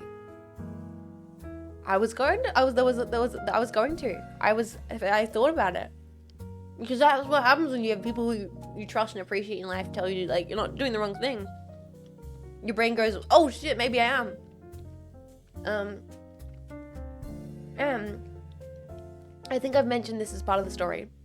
At the time, I'd applied to a group, like a VTuber group, because they had like applications open, and I was like a PNG, didn't think anything was going to come from it, completely almost forgot I had done the application, had been streaming and focusing on it, and then my friends sat me down being like, you're spending too much time on this, you need to focus on other stuff, you're wasting your time, what are you doing, this is really silly. And I went, oh, maybe they're right. And I think it was the day after I got an email back from that group saying, oh, we want to talk to you about the next stage in the audition. And the thing was, I knew that I wanted to keep doing this, and that this was really good, and I was having so much fun with it, and it was bringing me joy, and it was like, I that if I kept doing it, maybe people would like it. And all the self-doubt from the friends were challenging that. And then all it took was to hear to get this like email where I was like, no, I am right. I need to commit to this. Right now, it's not much, but it could be something great because I care about it enough that I'll make sure it's something great. And then that's like right after that's when I went and got my pre-build. 90% of tubers quit at this point, and I get it, man. Like for some VTubers, it might be their family. It might be, even if it's not someone else's, an external self-doubt, doubt voice, it could be an internal self-doubt voice. So they've been doing it for months, and nothing's coming from it, and they get in their own head. But you just, it's, if it means something, man, listen to that voice, bro, You can just do the things. No one can really stop you. Like, that's the thing. Right now, my body is trying to stop me. I am sick. I'm going to have to get freaking medical support. And I don't care. My tablet broke. Yes, yeah. Fuck it. Buy a new one. You know, like, had to move entire freaking facilities. I get in my head every single day. I spend too much time in there. And it is like, just, fuck, I don't know. Just keep chugging. We ball, man. Kaliska, thank you so much for the 500 bits. We're all glad you stuck with it, Jess. I'm glad I stuck with it. I'm so glad. I couldn't imagine what my life would look like if I had listened to like that doubt. I'm so glad every day I didn't. So glad. To be able to do this dumb, great, wonderful share. Possibly got a little bit too preachy there. A little bit too, you know. But I don't know. I hope sharing my stories of it's easy to be like, oh, you know, streaming easy. It is. It's the easiest, best thing I'll ever do in my entire life, and I'll never complain about anything about it. Because this is what I'm talking about isn't difficult, but what I am talking about is maybe some things people can relate to in any kind of project. It doesn't even have to be stream. Maybe it's like you wanting to study and your family like, don't study that. Or maybe it's you wanting to do a job, a career change, and you've got friends that be like, that's weird. Why would you go into that? What? No, you need to ask, why do you want to go into that? Why is that thought in the back of your head? Why is it something that you're interested in, man?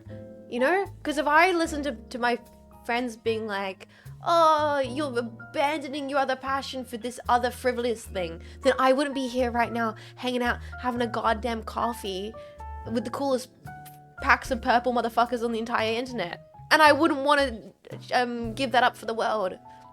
You know? Bongus is making me emotional, but I'm doing clerical work. I'm sorry. Sorry. How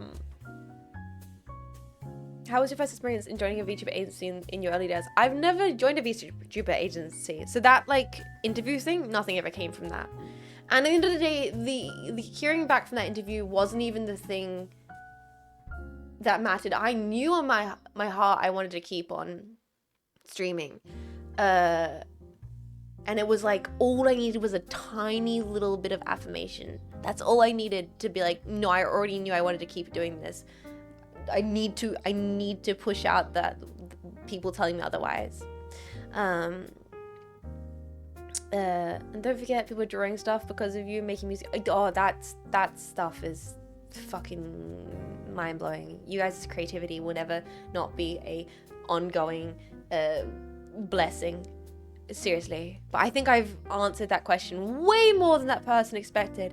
Also, we are coming up onto the 3-hour mark. I think I'm going to go for another half hour at least, because I want to get through more of these questions, because I'm really enjoying this. I hope I'm giving you guys some insight about stuff as well and not rambling too much.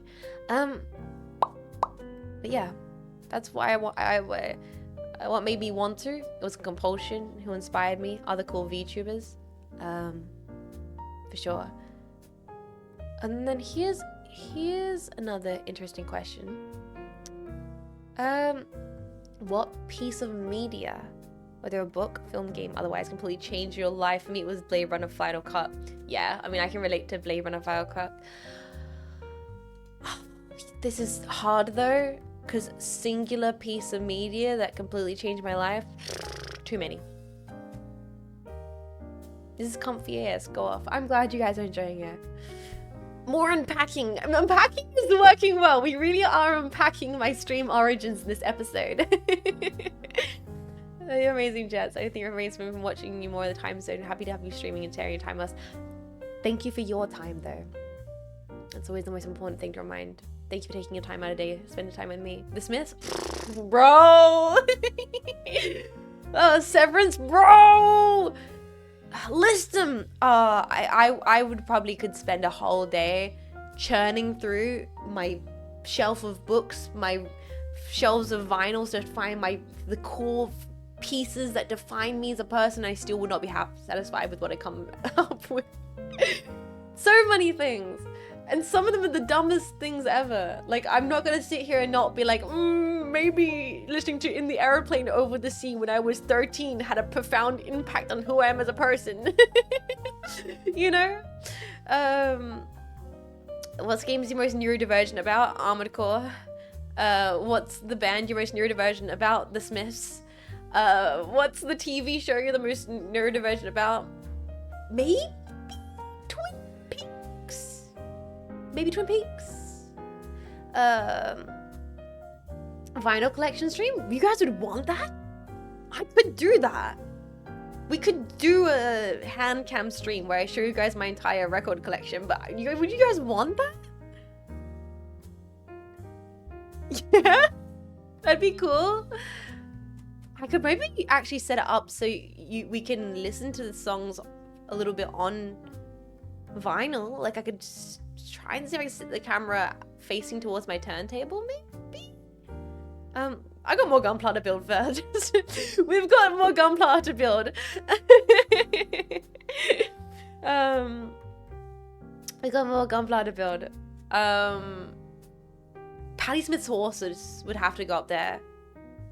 I think if you're gonna say Patti Smith's Horses, probably. That's probably an album that fundamentally changed me. Queen is Dead, probably. Anime, probably Serial Experiments Lane. Probably watching The Thing. Probably watching Evangelion, honestly. Or Fuliculi.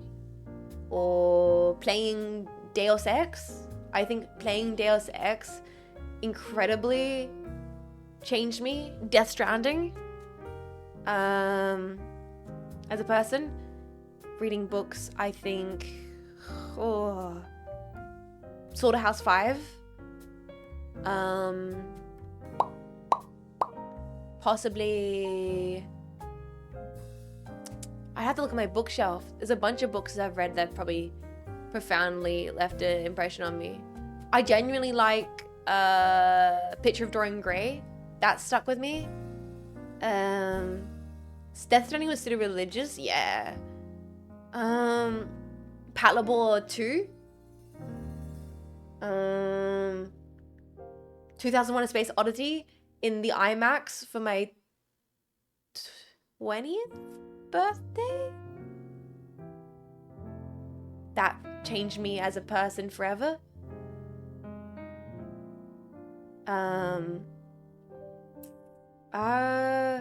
Pieces of artwork. There's genuinely, for me, this is maybe silly, but there's pieces of artwork I've looked at that have stuck with me forever.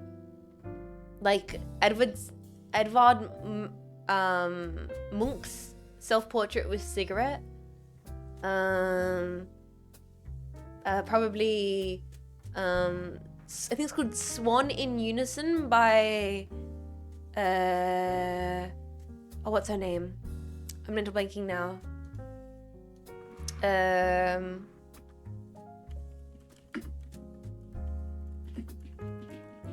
Like, there's definitely like pieces of artwork I've looked at that have changed me.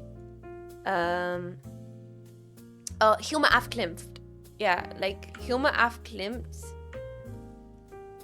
her pieces, I think it's the pieces of the two swans entangled. Yeah, her swan pieces. The Swan series by Hilma af Klint. Like, I don't know. There's too much, boys. There's too much. The more I think about it, the more my brain's just like spiraling on media. Akira? Oh yeah, I saw Akira in cinema. That was incredible. I'm spiraling. There's too many cool things. I don't know. I don't know where to begin. I don't know where to end. It's a whole Eternal Sunshine of a Spotless Mind. That's a great film. It's too many. I don't know. But thank you for the question. Macross Plus? Oh, fuck. I will, thank you for the question. I'll have to move on to the next question because we've only probably got a half hour left of this and I can't keep talking about pieces of media. Like, here we go. Hi, Jets. First time listener, first time caller. Since you've now successfully moved, we'll be opening a new P.O. box to send stuff to you. If so, do you know when? Actually, that's a great segue because I closed my old P.O. box just yesterday. I literally had to go over to the post office to close my old P.O. box. Will I open a new P.O. box? I want to. I like having the P.O. box. I liked having the P.O. box.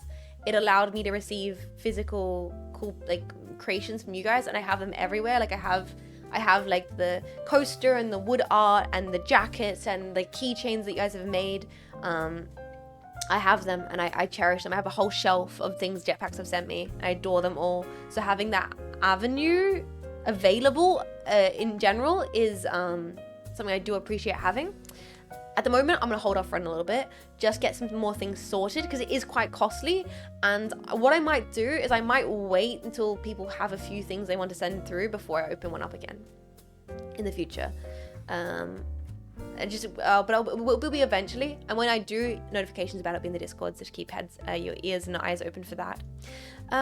Thank you for the stream, Big Dog. I'll see you later. That's all good. Take care of yourself. Thank you for hanging out. I'll try and get 3 more questions. I feel like I've not got through enough questions and I apologize. Apologize, boys. Okay, next question. Hi, Jets. Long time listener, second time callers. You worked at a fabric store when you were younger. That is true. I did work at a fabric store among doing other jobs like hospitality. Are there any funny stories you have from working there about coworkers or customers? Yeah, definitely. But I think I've also kind of got into a few stories before on stream, and I don't know if I can think of them off the top of my head right now. On the spot, like I'm doing my brain's pulling a blank. I know I've definitely shared fabric store stories, but they've normally happened during streams very organically when I least expect them. I guess like hold out. Eventually I will inevitably sorry, my system's glitching. I'll inevitably tell these stories. If you want to ever hear stories about the times I worked in a fabric shop, you'll hear them. They'll just be randomly on stream. At the moment, I'm drawing a blank. Lot of funny old ladies. Yeah, at the moment, I can't think of like one that'd be worth telling. I guess I could tell the one story. Okay, I'll give you guys one story and then just stay around and then I'll say my one story. And this is less a funny story, more of a very wholesome story, actually. One Christmas, working at the fabric store, it's for ages I developed a bad habit of saying hun, because all the old ladies, I was the youngest, all the ladies I worked with were all 40s 50s plus, hag love. I was the youngest. I was like, at that point I was like late teens, so I was really young. I was a little zippy doo-dam, short hair, late teens chick, working at the fabric store. All the rest of them are like older ladies, and so I ended up talking to them about like I think maybe where I developed some of my old lady tendencies is from working at the at the fabric store. I developed hun for a little bit. Thanks, hun. Have a nice day, hun. I would say hun because that's what the old lady said, so I did the same thing. Anyways, around Christmas time, and this little old lady, little old babushka came in, and I can't remember exactly what she wanted or needed. I think she was needing specific Christmas fabrics because she was making things for her family members, and she was really nervous and old, and it was a slow day in the fabric shop, so I spent a lot of I actually spent a lot of time with her going around to all the fabrics, and we kind of got chatting and talking, and we were comparing designs, and she's like, oh, do you think these ones look together? I was like, oh, that one looks great. I think that looks great. And I'd be like, oh, and does this niece and nephew have a specific interest? And she's like, oh, yeah, he really likes trucks. I was like, oh, trucks, we have trucks fabrics over here. And then we actually got like time to get to know this old little lady, and we had a funny little chat, and we spent most of the midday, because it was very slow in the store, running around grabbing fabrics with her and cutting them up, and then being like, oh, I can get you a sale. We actually have off-cuts, and like just like doing my job. Literally just doing my job. Anyway, it was about a week later, maybe 2 weeks later, little lady comes back in. I was like, oh, hello, welcome back. Do you have more fabrics did you run out? Do you need more? Like, I'd remembered her because I spent so much time with her, you know, finding the fabrics. And she's like, oh no, I actually came in to give this to you. And she goes into her big old lady bags. Old ladies have massive fucking purses. She's in there like Mary Poppins ass bag. And she pulls out a little handmade Christmas apron for me. And I was like, what? And she's like, I was having a really rough week. Don't get to talk to lots of people. And I just wanted to express my thank yous to you. Merry Christmas. And I almost fucking started crying, boys. I almost started crying because you don't think about that. Like, you just get reminded that, like, every day maybe you taking the time to be a bit more polite or make a little silly joke to a random person. It could be the only person they talked to that entire week. And it was just... it was so lovely. I still have it. It's very dorky. It has like a snowman face on it. I cherish it so much. So there you go. That's one of my stories when I went in the fabric store. It wasn't all, trust me, that was a nice old lady. Sometimes they were absolutely evil old ladies. Okay, I know that old ladies can be evil after working in a fabric store, but that was really nice. That's like a nice, not a funny story, but it is a wholesome story.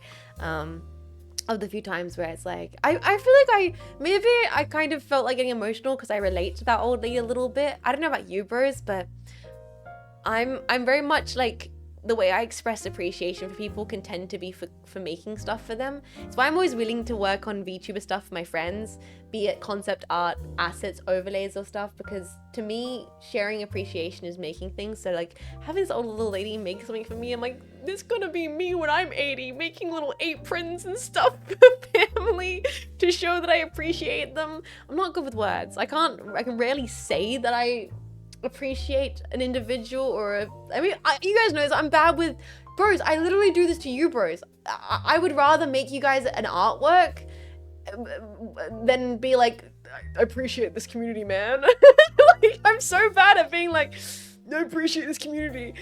Instead I'm like, fuck you guys, have this artwork. Fuck you guys, have this project.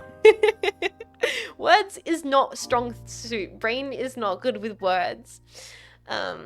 You're getting better at it. I'm trying. All right, next question. I hope that was a good story. Okay. Hi Jess, I was rewatching the Voice of the VOD. Hell yeah, dude.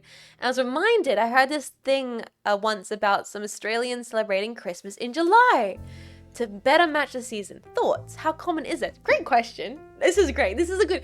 We need some questions like this in here so I'm not constantly waxing poetic about creative process, because I can only deal with so much of my bullshit. You have eyebrow glasses? Yep. I got glasses when I was about... That's also... You should have submitted that question. You're making me go on a tangent.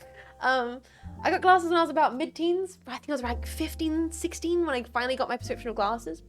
Around a similar age that I got my diagnosis for dyslexia. Turns out both those things I should have gotten diagnosed for way younger. When I got my glasses, the optometrist was like, oh my god, how have you done? How have you went through school? She's like, how babes, how have you went through school? Like, you should not...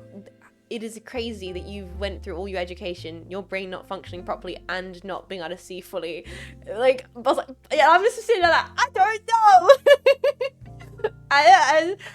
I get good grades in art. Like, just sitting there like, I'm really good at yeah, so yeah, it's all glorp text. I mean, it's all glorp text to me on multiple levels because dyslexia just messes up the fucking words. So I was like, it's always felt like words suck, man. I mean, you didn't finish high school. Yes, I did. Wait, when did middle school? Huh? I mean, in Australia, we don't have middle school. We have kindergarten, primary school, and then high school, and then university in Australia. We don't have middle school in Australia. Even the doctors are surprised. Honestly, the doctors often are surprised at me. They're like, how are you still going? I feel like that was what my GP was feeling. She's like, you should have probably been alerted something was wrong ages ago. I just keep chugging, okay? Yeah, so yeah, no, I don't have glasses. I'm also like one of those people where I don't think I could ever wear contacts. At this point, I can't see myself not with glasses. I've had them for so long. Actually, it reminds me of when I was hanging out at PAX with Vishayan. I was hanging out with PAX Vishayan. Sometimes I do this thing where, and if you were a glasses wearer, you can relate to this entirely. Sometimes you have to take your glasses off to see better. It doesn't make sense. You can't actually see better, but sometimes you have to lift your glasses up over your head and then and look at something to see better. Yeah, it's weird. Like sometimes you gotta do that. I think we're at like a restaurant somewhere with Cleo and I think it was Cleo and Marco. I think Hanya was away somewhere, and I put my glasses on top of my head, and Cleo looked at me. She's like, "Oh my god." I've not seen you without glasses. I was like, is it weird? She's like, yeah, it's fine. Like, you look fine. She's like, you look fine. I was not expecting. That was really funny. That's happened to me a couple times. I think I'm just not. I think people just associate me so much with glasses. I don't need to be seen without them. It's fine. Things with the votes of confidence, Cleo. That's Cleo complimenting someone in Cleo's defense. Anyway, so your question about Christmas in July. I've never actually celebrated Christmas in July, funnily enough, and I don't know if it would be for me. I've never done Christmas in July. I think it's silly. I maybe possibly think it's almost just like another excuse to make money for a holiday. To me, Christmas is summertime. To me, Christmas is summertime, and as I've gotten older, I think I've learned to absolutely love summer Christmases in Australia. To me, I now really enjoy it. To me, Christmas is big salads, it's pavlova, it's swimming in the pool, it's the family being there together in the summertime, it's hanging out with mech sis and mech niece and all the future mechlings, and it's being a warm day and you're having fresh fruits and all this stuff, and someone doing the barbecue and drinking a beer. Like, I don't think I care much for Christmas in July because Christmas is something special and different in Australia, and I'm okay with that. I don't need it to be. I don't need to be dreaming of a white Christmas. Like, no, I think Christmas in Australia is pretty cool. It's pretty cool, and if anything, I would implore you guys to one day hopefully think that the idea of a summer Christmas is a cool idea. In the same way as a kid, you're like, I'll never experience Christmas in the snow. I'm gonna flip that on its head. Flip that on its head. You guys will never experience what it's like to have Christmas in the sunshine, and it's actually quite lovely. It's actually quite pleasant. As a kid, I didn't care for it, but as a young adult who has like siblings now with their own kids, it's a lot more important to appreciate for me. And I think I learned that this year past with my mechlings. Anyway, next question. I'll answer that one quickly and we'll move on. Oh. Bit of a deep question here. I guess I can talk about this without it being too intense. Question is, hi Jets, how scary is the USA right now? I live there, and it feels weird. It feels like a weird clown show. What's your take on it from the outside looking in? Doesn't have to be political. Just curious about your thoughts. Well, first of all, I probably, like, you know me, I'm not really smart politics, Jets. I don't know much. Skip. No, I think it's fair for me to say. Skip. No. Calm down. I'm not. Is it not politics baiting? No, this is not politics baiting. I don't think it is. Here's the thing. I'm gonna say very briefly, and I'm not gonna go in detail about this. I'm not gonna be like, I'm just saying. All I'm gonna say is there's a lot going on all over in the world, and I probably should be more aware of what's going on in America. I'm very avoidant of that stuff and have very little knowledge, and so I can't unfortunately for this person and I may be ashamed of the fact I can't speak on this much because I don't know a lot's going on, because I'm stuck in my own little VTubing world, which is maybe careless, I will admit. my main thing is I just try and stay in my little VTuber world, make people smile, make people have silly little escapism moments, you know? And that maybe is careless. And why is it careless? Why should I say it's careless? It's careless because a lot of you guys are from there. And you know, oh, the music just changed intensely. And I want you guys to be safe. I want you guys to be okay. And I know it's maybe silly, but I worry about the community because of course I should, you know? It's also fair for me to be, I think it's fair for me to be a little bit concerned because it's like, you know, if you guys are safe and stable and able to be okay, then you're able to watch streams and, you know, be around. And that's important to think about. If it makes sense. It makes sense? Yeah. I think that's a well-rounded way to talk about it. Steer clear of the news you want to watch for stress for your health. Yeah, like I'm pretty much I'm a bit of a political like dummy. I don't know much, and so I'm like I organically avoid it. No politics rant. I don't have much to say because I don't have much to know. Essentially. But I will say that it seems a bit crazy for everybody, not saying for any individual peoples, all over the world. And this is not even talking about specific individuals. This is just like, we're at a time period where like, it's a bit rough for people to get like eggs, even in Australia. And that sucks. And it's a bit sad. And I'm just one silly Jets, and as much as like all I want to wish is people are able to be healthy and happy, but I can't do much more other than just being myself and being silly. So I'm gonna keep on being silly, and hopefully we can have a space here to just kind of get away from that all, like always. But from the outside looking in, it's not just America, it's everywhere. Everywhere seems a bit much at the moment. Everywhere seems a bit much for everybody at the moment. And I think we can all agree on that. And this isn't completely avoiding the politics, but just in general. Everywhere is a bit much at the moment. And I will admit that it sometimes, if I glance into it, it bums me out. But it really bums me out because I you know, I know that you guys are over there. So you guys are the ones that have to actually be more aware of it. And I'm empathetic of that. And I want everyone to be safe if possible. I hope that was a good way to say about it. I hope that was a good few words on it. But that's the most I can say. I do apologize for being a bit of a dummy on this topic. But I'm a bit of a dummy about a lot of topics. Thank you for your question, though. I don't think that person was trying to be baiting. I think for some people, they actually are. You know, it is scary for them. And I think it's fair to be scary. And I hope I can provide a space where you can kind of forget about the scary for a little bit. I hope so. Even just slightly. Yeah. So, next one here.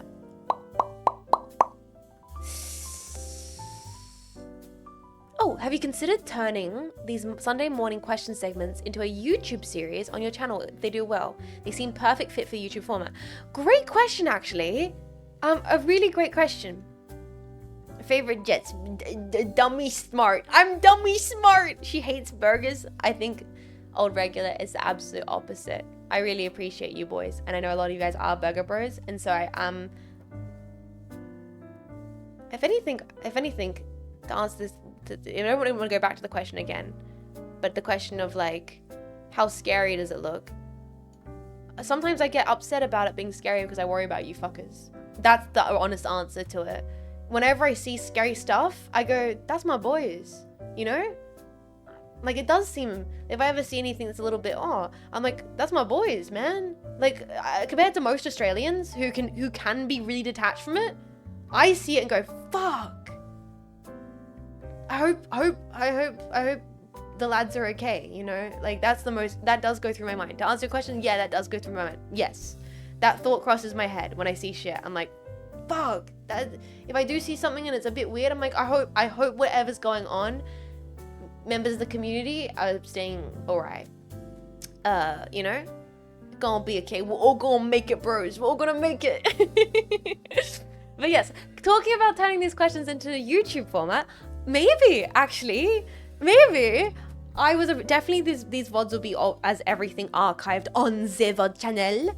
But there is a chance we could turn the Unpacking Pod into a weekly segment that gets uploaded regularly to the main YouTube channel going forward. If you guys like it, and if people can't catch them live, maybe you guys can catch a cut down version, which cuts out all my freaking rambling and repeating the same thought over and over again. Those tomatoes that scream lovingly. I expect it from you all. Is any screening for the Oz Gundam movie? I have to look into that. That was mentioned in the Discord. And I have to look into that because I really want to go see it. Also, I want to see the new film with Jack Quaid. I want to see those 2 movies sometime soon. Maybe on the days where I go get medical appointments, I can go see a movie. I'm like, yeah, I almost passed out from having blood taken, but I got to watch a funny movie. Maybe that will make it all okay.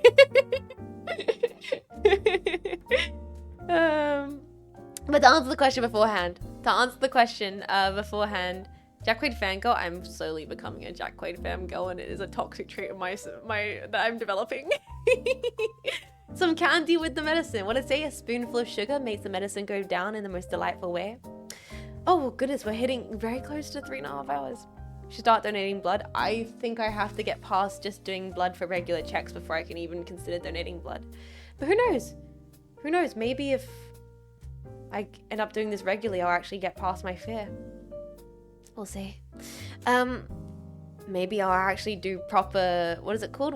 Exposure therapy? Heck yeah, I'd love a cut down YouTube version. Awesome. It's glad that you guys would want that. Because I think it's something I'd be interested in setting up, as well as, this is totally unrelated, but there's now YouTube shorts. If you're any of you guys are YouTube packs, you might have noticed that we now have YouTube shorts, which at first I was so opposed of having YouTube shorts for the longest time because I thought they were silly, but now that we have them, I feel like a real YouTuber. Like, I feel like a professional. I was like, wow, I'm a real I'm a YouTuber. It's so silly, but I'm like, what? I'm a content creator. Like, sometimes when you're a VTuber, you just feel like a VTuber, right? I'm out here being funny anime, making bad jokes. And it's like, shorts? What? Who? Remember us when you're Jean Faymas. The engagement you get some shorts is crazy. You should spam them. I don't know.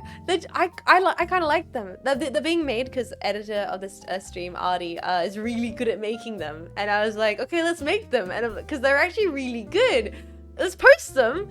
And I'm like, wow, I feel like a professional.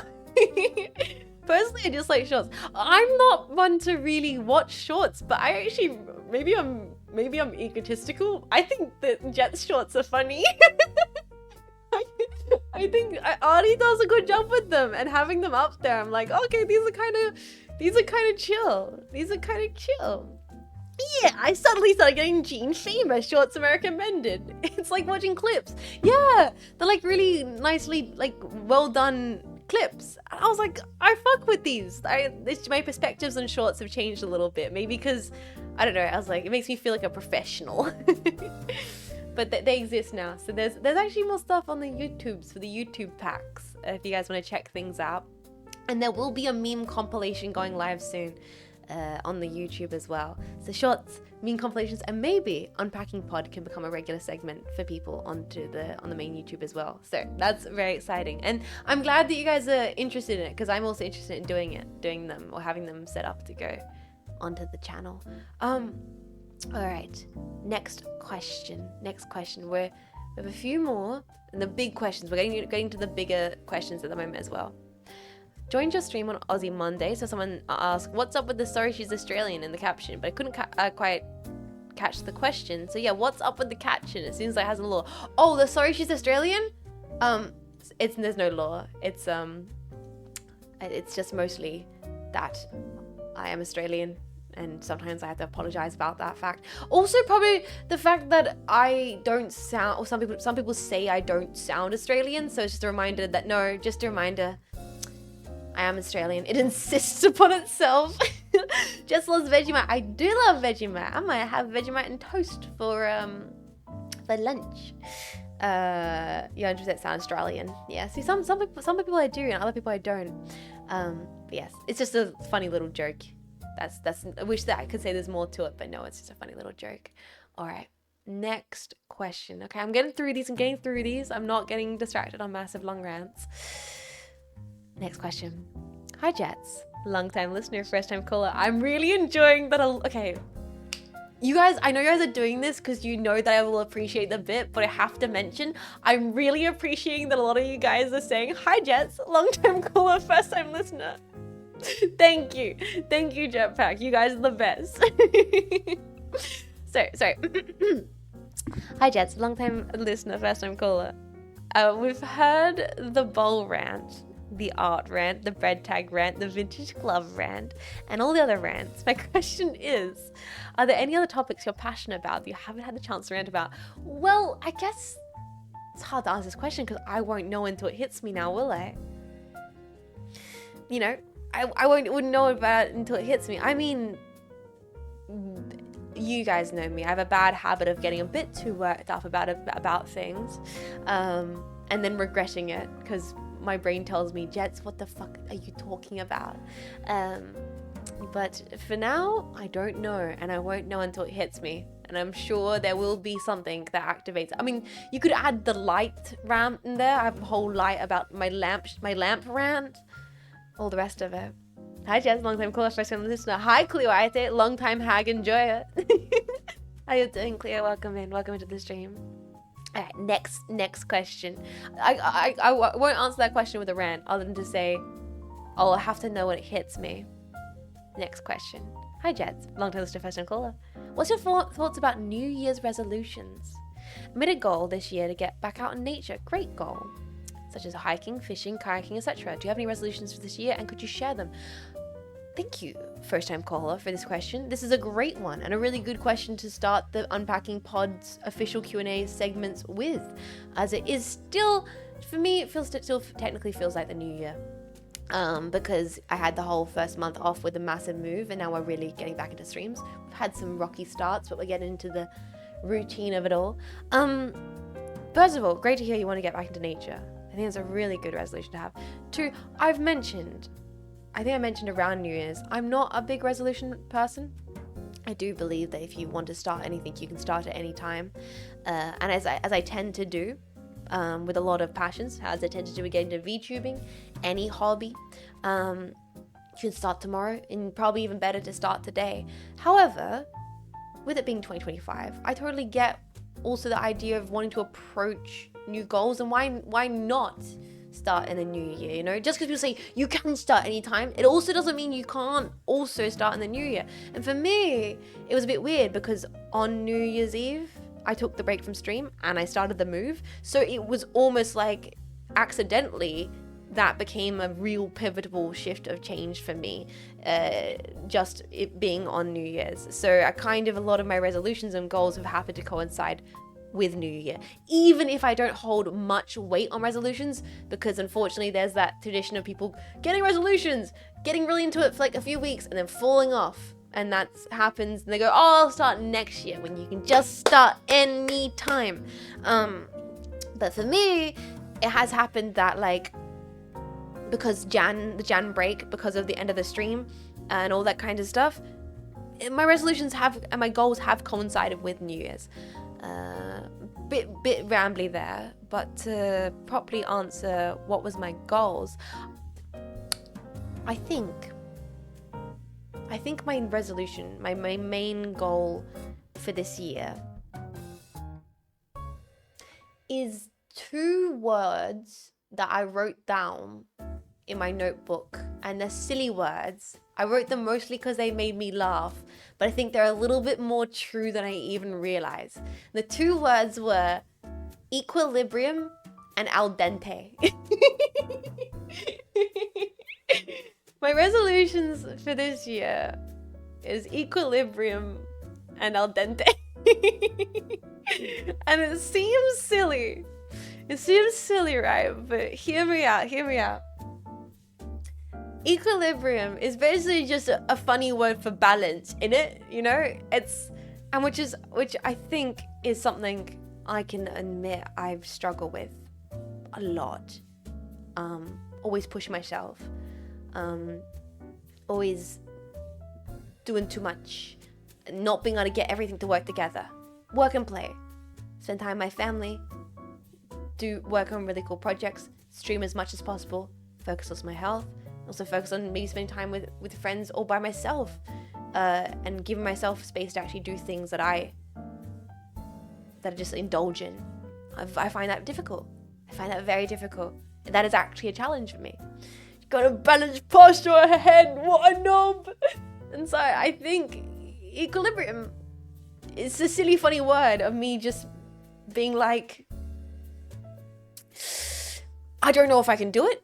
Don't know if I'll be able to do it. It's actually a challenge for me.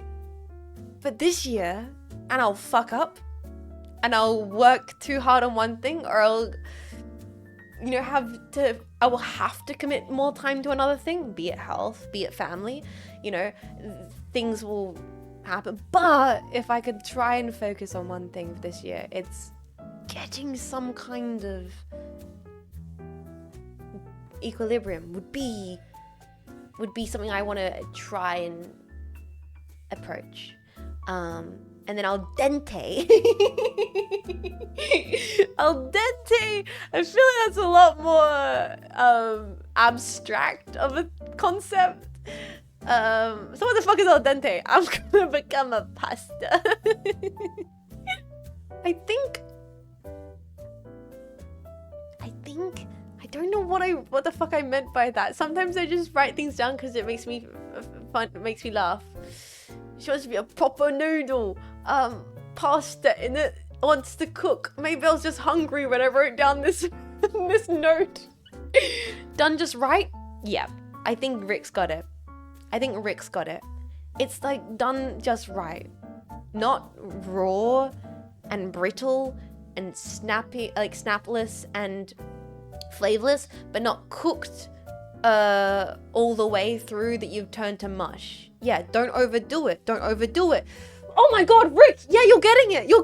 It's like an analogy. The perfect chew. Like trying to remind myself to not overdo things, to not push myself or push things too far, or push everything to its extreme where you overdo it and you don't want to underdo it. You gotta let it cook. You gotta be flexible. You want to still have a bit of bite, a little bit of strength, but be understanding it's okay to have a little bit of the softness, It's the freaking be like pasta, man. Fucking al dente. Okay. You guys see where I was going with this? I want to be a balanced noodle. Mamma mia. Maybe I was Italian a lot in a past life. If it sticks, it's over. Soggy pasta bro, she hates us. I want to be, I want to al dente. The goals for this year are equilibrium to al dente. What funny thinking. I don't know, man. It works for me. Just you made those two words together work for a New Year's resolution, and that's crazy. I get it. It's still very silly. I am very silly. I'm a bit of a silly git, honestly. But there you go. I hope that answers your question. That take, I like slightly soggy fries. They're better than the dry crispy ones. I agree with that take, but I'm also the person that likes microwave day old fries. Sorry. Bit of tomfoolery. Digital brothers, you ain't leading but two things right now. Jets and Pack, and Jets left town. Thank you so much for 21 months, Digital bro. Thank you for being such a legend and supporting for so long, man. I appreciate it. I hope you're doing awesome, Digital bro. I hope you watch 8 bajillion movies this year, my man. Oh, okay. Alright, I'll keep getting into the questions. I probably can only talk for a little bit longer. Alright. Here we are. Hi, Jets. Oh, this is a VTuber question. Here we are. Hi, Jets. I aspire to be a large VTuber with a wonderful community like you someday. Do you have any tips or tricks that you've learned or have been told to you that help you spread the word about your cool stuff you do and you enjoy, or to help you grow and engage with more people? Interesting question. Okay, where do we start unpacking this? I need to say that more. I gotta say that more, boys. I gotta be like, how do we unpack this? The trick is usually be lucky. Well, here's the thing. I think we're gonna start off with, I aspire to be large VTuber with wonderful community. First of all, absolute compliment. Also, entirely wrong. I am an average heighted VTuber with a bunch of bastards, bunch of fuckers who bully me with their time and appreciation. Wonderful community. Don't let that go to your head, Jetpack, alright? Hey, fuck you, balls of steel. I feel like that's maybe wouldn't be the way I would advise for you to mentally approach any kind of thing, not even just VTubing, is where I'd start off with unpacking this. Aspirations are always something which is incredible to have, but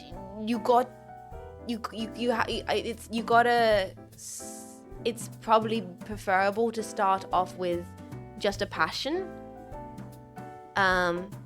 and allow other things to come with time, organically. If that is a good first thing to say. In the regards of like if I feel like if you care about it and you enjoy it, more people will come.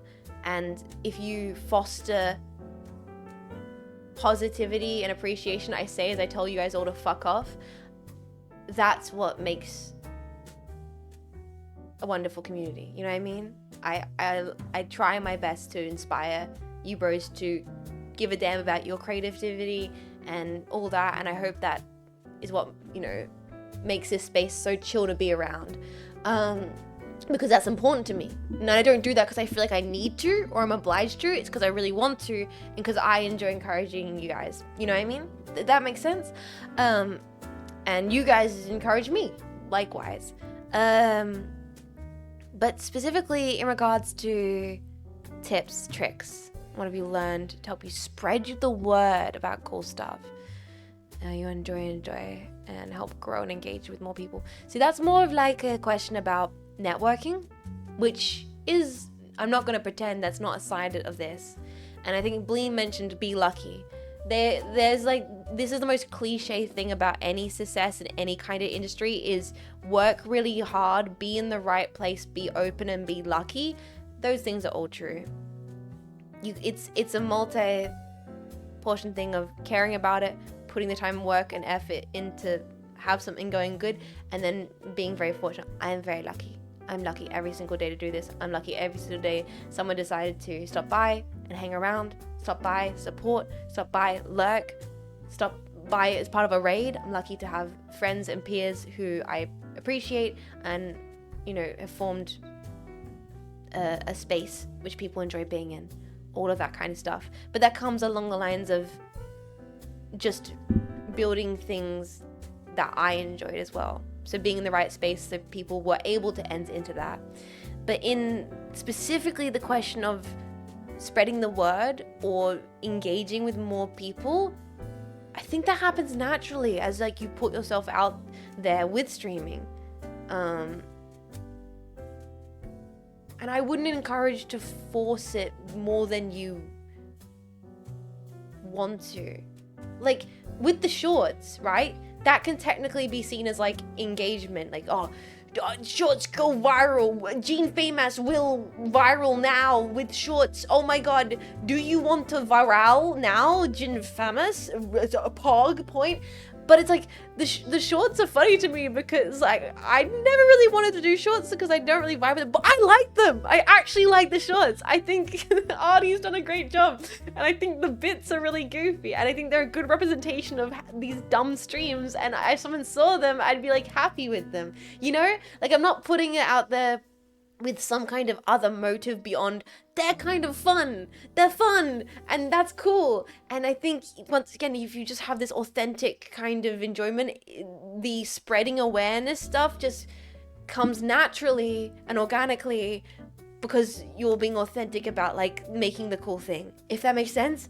The goal isn't necessarily I have to make this short, it has to be this so then X, Y, and Z engages, so boost, so no. It's just like this short's kind of funny. If 2 people see it, cool. If 5 people see it, great. If a bajillion people see it, whoa, that's great. But you gotta, that comes later with the luck of the algorithm blessing you, if it ever decides it wants to do that. But who cares if it does?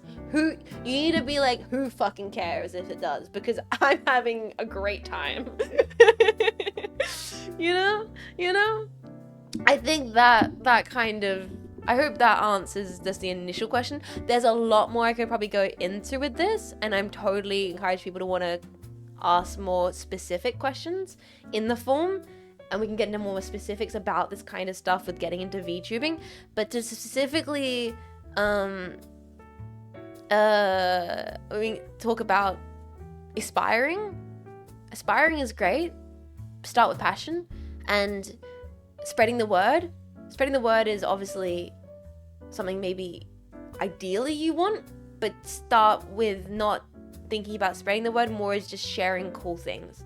Not spreading, rather just sharing. Just wanting to share things you like with people. Start from those spaces first. I think that's like a good for you in the short and long run, for just sustaining, wanting to keep being, authentic, like, passionate about stuff. Make a VOD channel, please. Shifter Kill Bros. Some people have no idea who Shifter Kill is right now, and they're so confused. Alright. Next question. Ooh, this is a compound question. Alright. First question. Hi. I hope this question isn't too much of a pressure for you to feel forced, but I was just wondering if you want to do more community game streams. I've always loved playing games with the jetpacks along with you, and I wonder if you have any plans for the future. Additionally, I'd love to hear your thoughts about these kinds of streams and events. And then we have a second question, which is, have you considered playing multiplayer cooperative games with viewers on Discord or on stream, for example, hair divers or other stuff like that? Two great questions that I want to ask, and I probably should have talked about this kind of stuff previously beforehand. Because I totally have thoughts on this and have had plans in regards to this. First of all, yes, I fucking love playing games with the community, and I've been sad that I've not been able to do it as much. First of all, get that out of the way. Absolutely. Whenever we get to play a little bit of like Mecha Break, we used to play Gevo back in the day, Armored Core, community fight in the arena, all that kind of stuff. I really enjoy playing games with you guys. Mecha Break comes out very soon. Monster Hunter soon, perhaps. Put a pin in that. I can't talk about that game right now, but maybe I will be able to talk about it soon. Just shh. Anyway, so I love playing games with you guys, and stuff like that. However, I will say, what I want to be more specific about is I want to be able to be more specific about playing games in the Discord.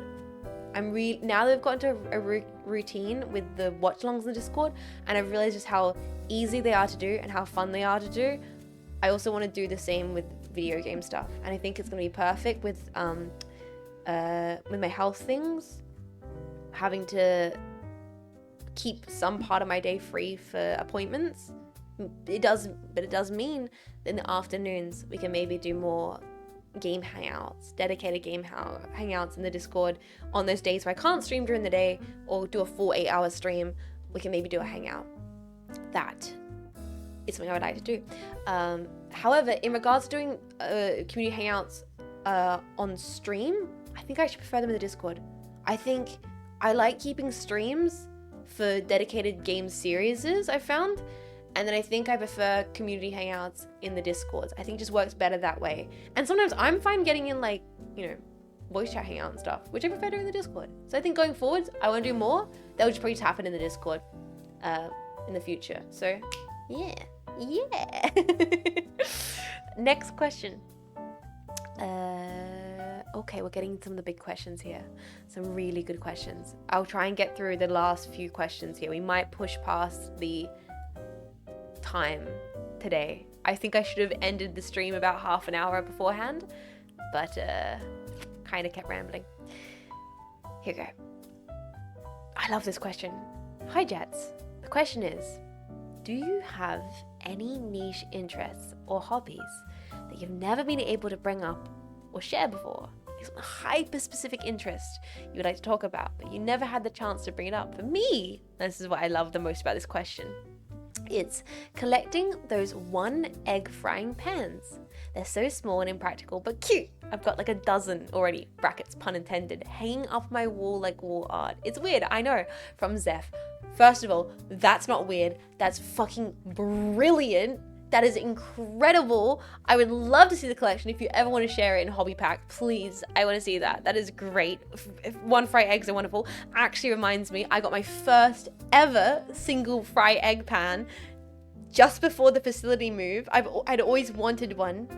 And I went to the Maya Center, like a Maya store, and I got one. I got the display model on discount.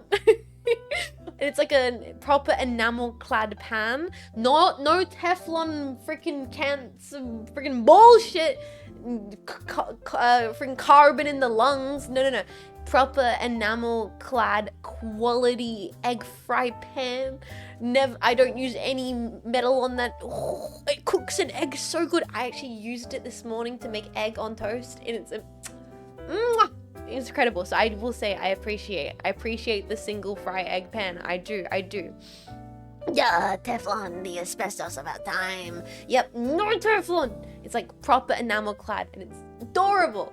Anyway, you got me ranting. To answer your question, yes, but I don't not talk about my niche collections. I am, as you all know, fucking weird niche collector, weirdo freak. But this has been a known point of observation. My bread tags. It's the collection I have still currently. In fact, it is chugging on. Because I found you can now get bread tags when you get cauliflowers. The broccolinis, like the broccolini, they have the bread tags. The bread doesn't. Broccolini still have plastic bread tags. And I even found one on the curb a few weeks back. I saw it. It was like a little jewel. I would have looked like a rat. Wait a second. Yes, there was a little red plastic bread tag in the wild on the side of the road, and I ran over to it like, oh, is that? And it was, and I dusted it off like I found a little piece of gold. Just on the side of the. I was like, oh my god, it's a bread tag. So that's my collection now. That's my collection. Ask jetpacks from all over the world to send bread tags. Well, that's the thing. That's why I loved having the PO box. Consistently, jetpacks, I think 3 or 4 different jetpacks who sent me stuff through the PO box also included bread tags in their PO box submissions, and I loved it. I have all those in my collection now as well. So yeah, it is kind of your obligation if the PO box opens up again and you want to send me a creative project, artwork, letter. I love the letters. I have all the letters archived as well. That's the thing. I'm a collector, but I'm also an archivist. I have a lot of my stuff archived. All the letters and jetpacks are in a folder, like all named with the user and everything. I have in another folder of a similar design, I have all of the pin up trash from all my share houses. So when you live in every share house I lived in, there was a big pin-up board in the kitchen, and it was my pin-up board and I had it for years. I actually got rid of it. I got rid of it in this last facility move because it was falling to pieces. Like the caulking in it was just like disintegrating. So I finally got rid of it. But throughout my entire first like years of uni, moving from share house to share house, I brought this pin board to every share house, and it would go up in the wall in the kitchen. And throughout the period of living at that share house, random stuff would get stuck to this pin board. It'd be like, you know, events, gig pamphlets, gallery shows, little sketches, to-do lists, menus. One of them is like my old housemate's Japanese potato salad recipe written on the back of an envelope. Like, I have that. And now I have all those pieces archived in a big, like, book. All these, like, random little collections on the bulletin board. And I've just, like, kept those stickers, business cards, feathers, because people found on the side of the road, funny leaves. I'm just like a little bird. And it's like, I justify it because it's properly archived in a book. But I guess that's one of my weird niche collections.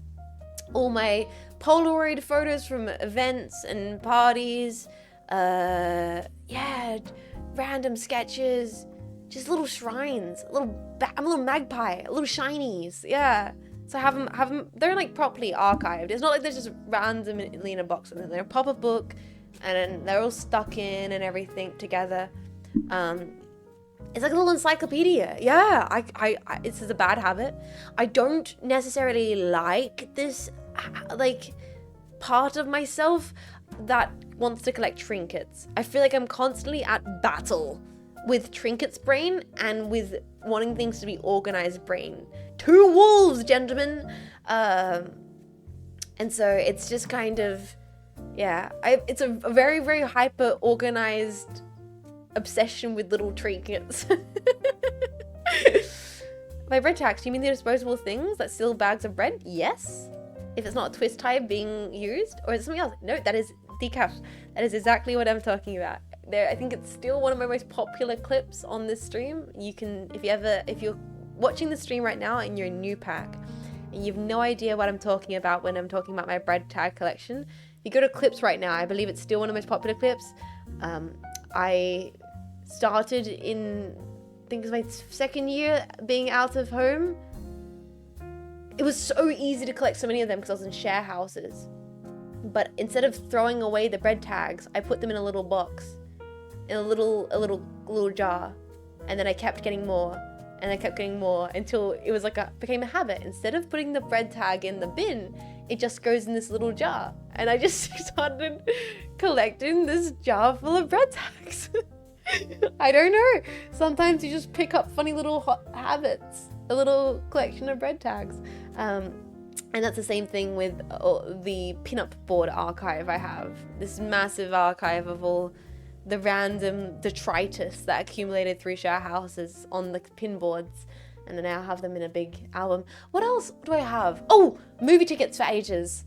I no longer do this, but it's also archived. I have a massive like accordion file with, like, it's like meant to be for business tags, but I used to put movie tickets in it. Every film I'd go to see in cinema, I would put the movie tickets in there. So I just had like all of my movie tickets. That was for ages. I collected all my movie tickets.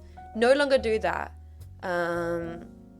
which is probably for the best because not really necessary. But it has like all the films I've ever seen. For like about 3 or 4 years, I had all those. That's, I guess, a weird collection of things I have. I have a big pile of postcards from art galleries. That's not as organized as I want it to be. What else do I have? My bowls, but they could be better. I could be, yeah, like it's all the random tickets. I guess my notebooks. I still have all my notebooks. I have 2. I talked about this when I talked about moving facilities. 2 massive boxes of all my sketchbooks and notebooks since I was a very young teen, and I've been lugging these around every place I've moved, and it's such a burden, and I honestly should just get rid of it someday.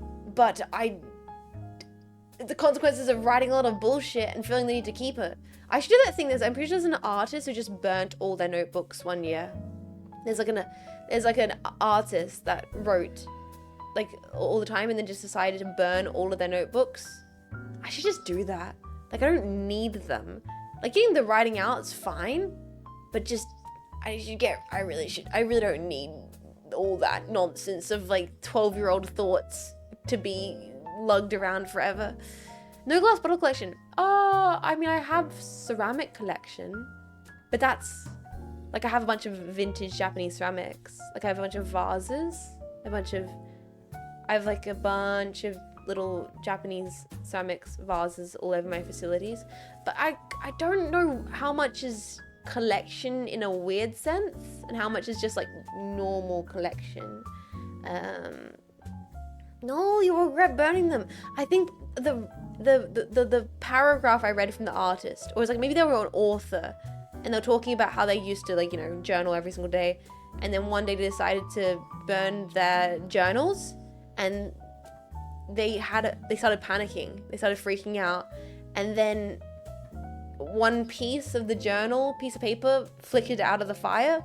And they picked it up, grabbing it, thinking, oh God, I'm burning all this really important stuff. Oh God, oh God, oh God. Oh, I can't believe I'm burning all my notes. And they picked up the piece of paper, and the piece of paper said, like, remember to buy eggs on Thursday. And they went, actually, it's fine. like, I'm pretty sure, I'm not getting the details exactly correct, but I'm pretty sure that was like the kind of general quote. Like, there's an author who did this, and then there's like, I read it somewhere online, them talking about burning all their own notebooks and freaking out about it, and then finding this, like, having this piece of paper and be like, it's fine, remember to buy eggs on Thursday. Anyway, I think I've rambled about that a little bit. We'll go to the next few questions here, and we might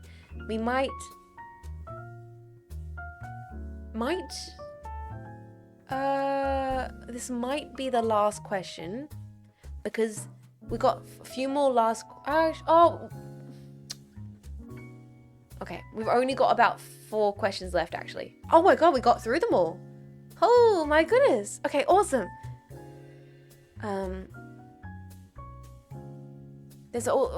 I'll see. Maybe I'll get through like 1 or 2 of these, because these other last few questions are a bit more full on and I want to give them proper time. I don't want to rush myself. So this might be the last question, and I'll save those final big 5 questions for next week. Because I want to give them proper time, and we can sit down next Unpacking pod next week and go through them. So this will be the last question for today. Thank you all for hanging out. This has been really enjoyable. Alright. Hey Jets. I wanted to send a thank you. Well, thank you. I found your stream after having lost my job in software, and I moved back in with my parents. I was doing pretty bad and didn't even like playing games anymore. Your stream would just run in the background for me, and it got me to enjoy games for the first time in years. Bro. Long story short, I'm back in school finishing up masters in computer science and game dev. Hopefully you'll be playing something I worked on someday, lol. Bro, first of all, can we get some pack love? Holy crap. Can we get some pack love? Thank you so much, Helvetica, for your incredibly nice message. I'm not going to get emotional, but I will say thank you for saying that. It means a lot to me. Often jetpacks will say this when I play a game in general, and maybe a classic game, a retro game that they haven't played in years, and they'll say, oh, I'm going back and playing the game because of I saw you play it on stream and I'm really enjoying it. And that seems maybe silly to say, but that's some of those comments that like stick with me the most and I appreciate the most, because like influencer, dumb term, but to encourage you guys or put that little seed in your head to check out a game you maybe never played or as a childhood game and replaying it and just make you guys check out something you enjoy. That's fucking sick. That's incredible. I played Stalker because of you. Like, that don't know how to describe how much that actually means to me. But to hear that, like, to you being in a space with understandable going through something like that, to just kind of want to check him out again, that means a lot. And dude, congratulations on the freaking computers science, like, reminder that you can get back into study and back into passions at any time. At any time. One of the things in my head when this relates back to the earlier conversation we're having with, I had peers who told me, what are you doing? You're wasting potential. You're wasting time getting into streaming. What the fuck? Why are you doing this? You should be focusing on your studies. The thing that I remembered, and the thing that I was stuck on my heels in about, is like, no. If for some fucking reason I want to go become like a, curator or arts manager, why do I have to do that right now? Right now, my passion is streaming, so I'm going to do my passion. If I want to do that later, I will. So this is a reminder, and there's a reminder that time has no bearing on passion. Okay, your job shifts, your life shifts, your circumstances shift. You can go do your studies, you can do that job, you can do that project anytime. Do not let arbitrary societal expectations of, oh, you're too old, or you're too young, or it's not the right time. Fuck that shit. Fuck that shit all the hell and high water, man. That doesn't mean anything. Exactly.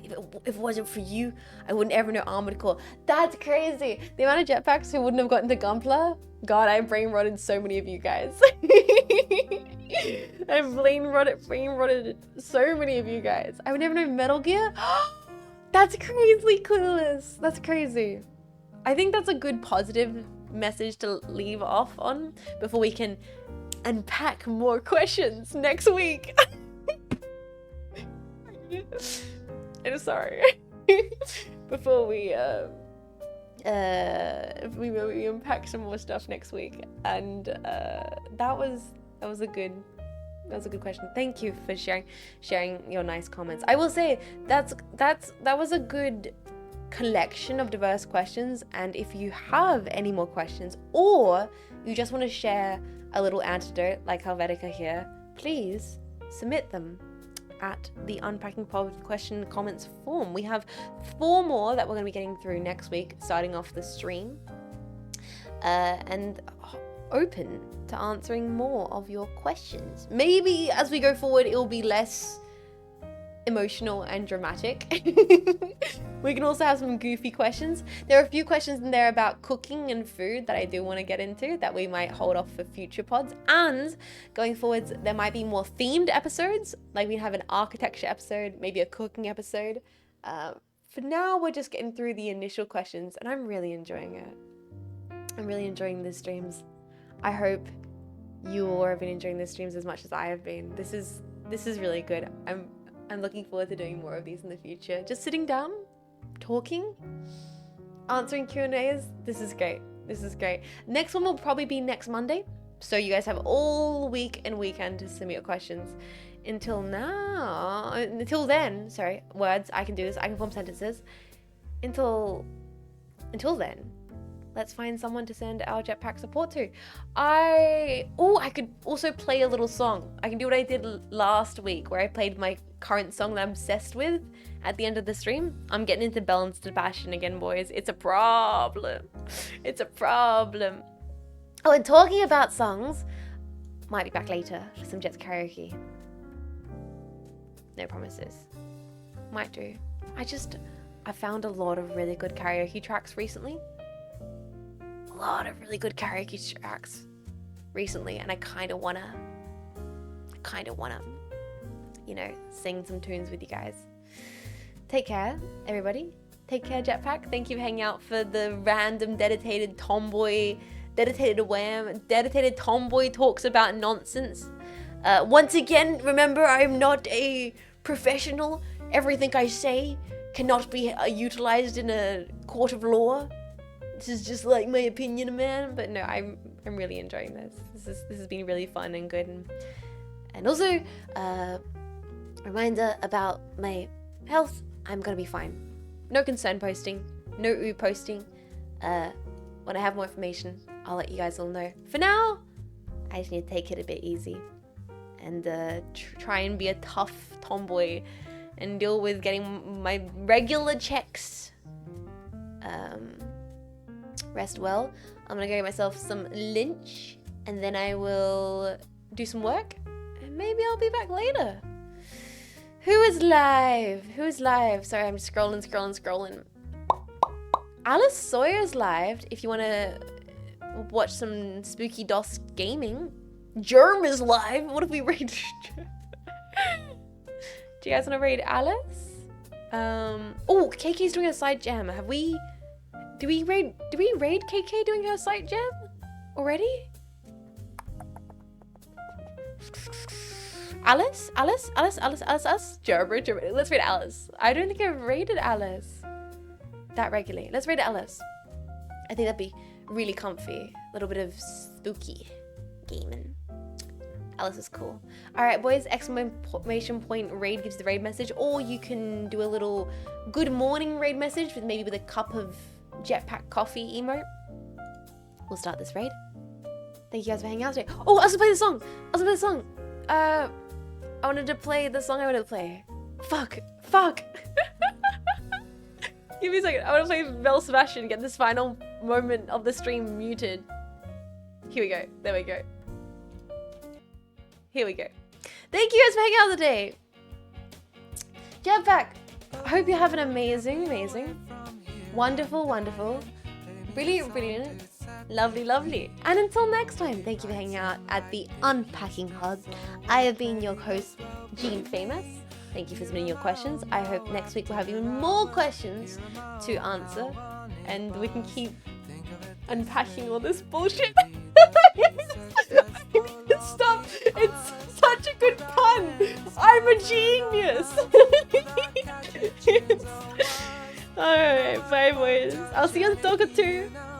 I'll be back for Stalker 2 tomorrow as well. At the very least, even if I'm not back for karaoke, I'll be back for Stalker 2 to see you all. We'll shoot guns. There's a massive patch upgrade.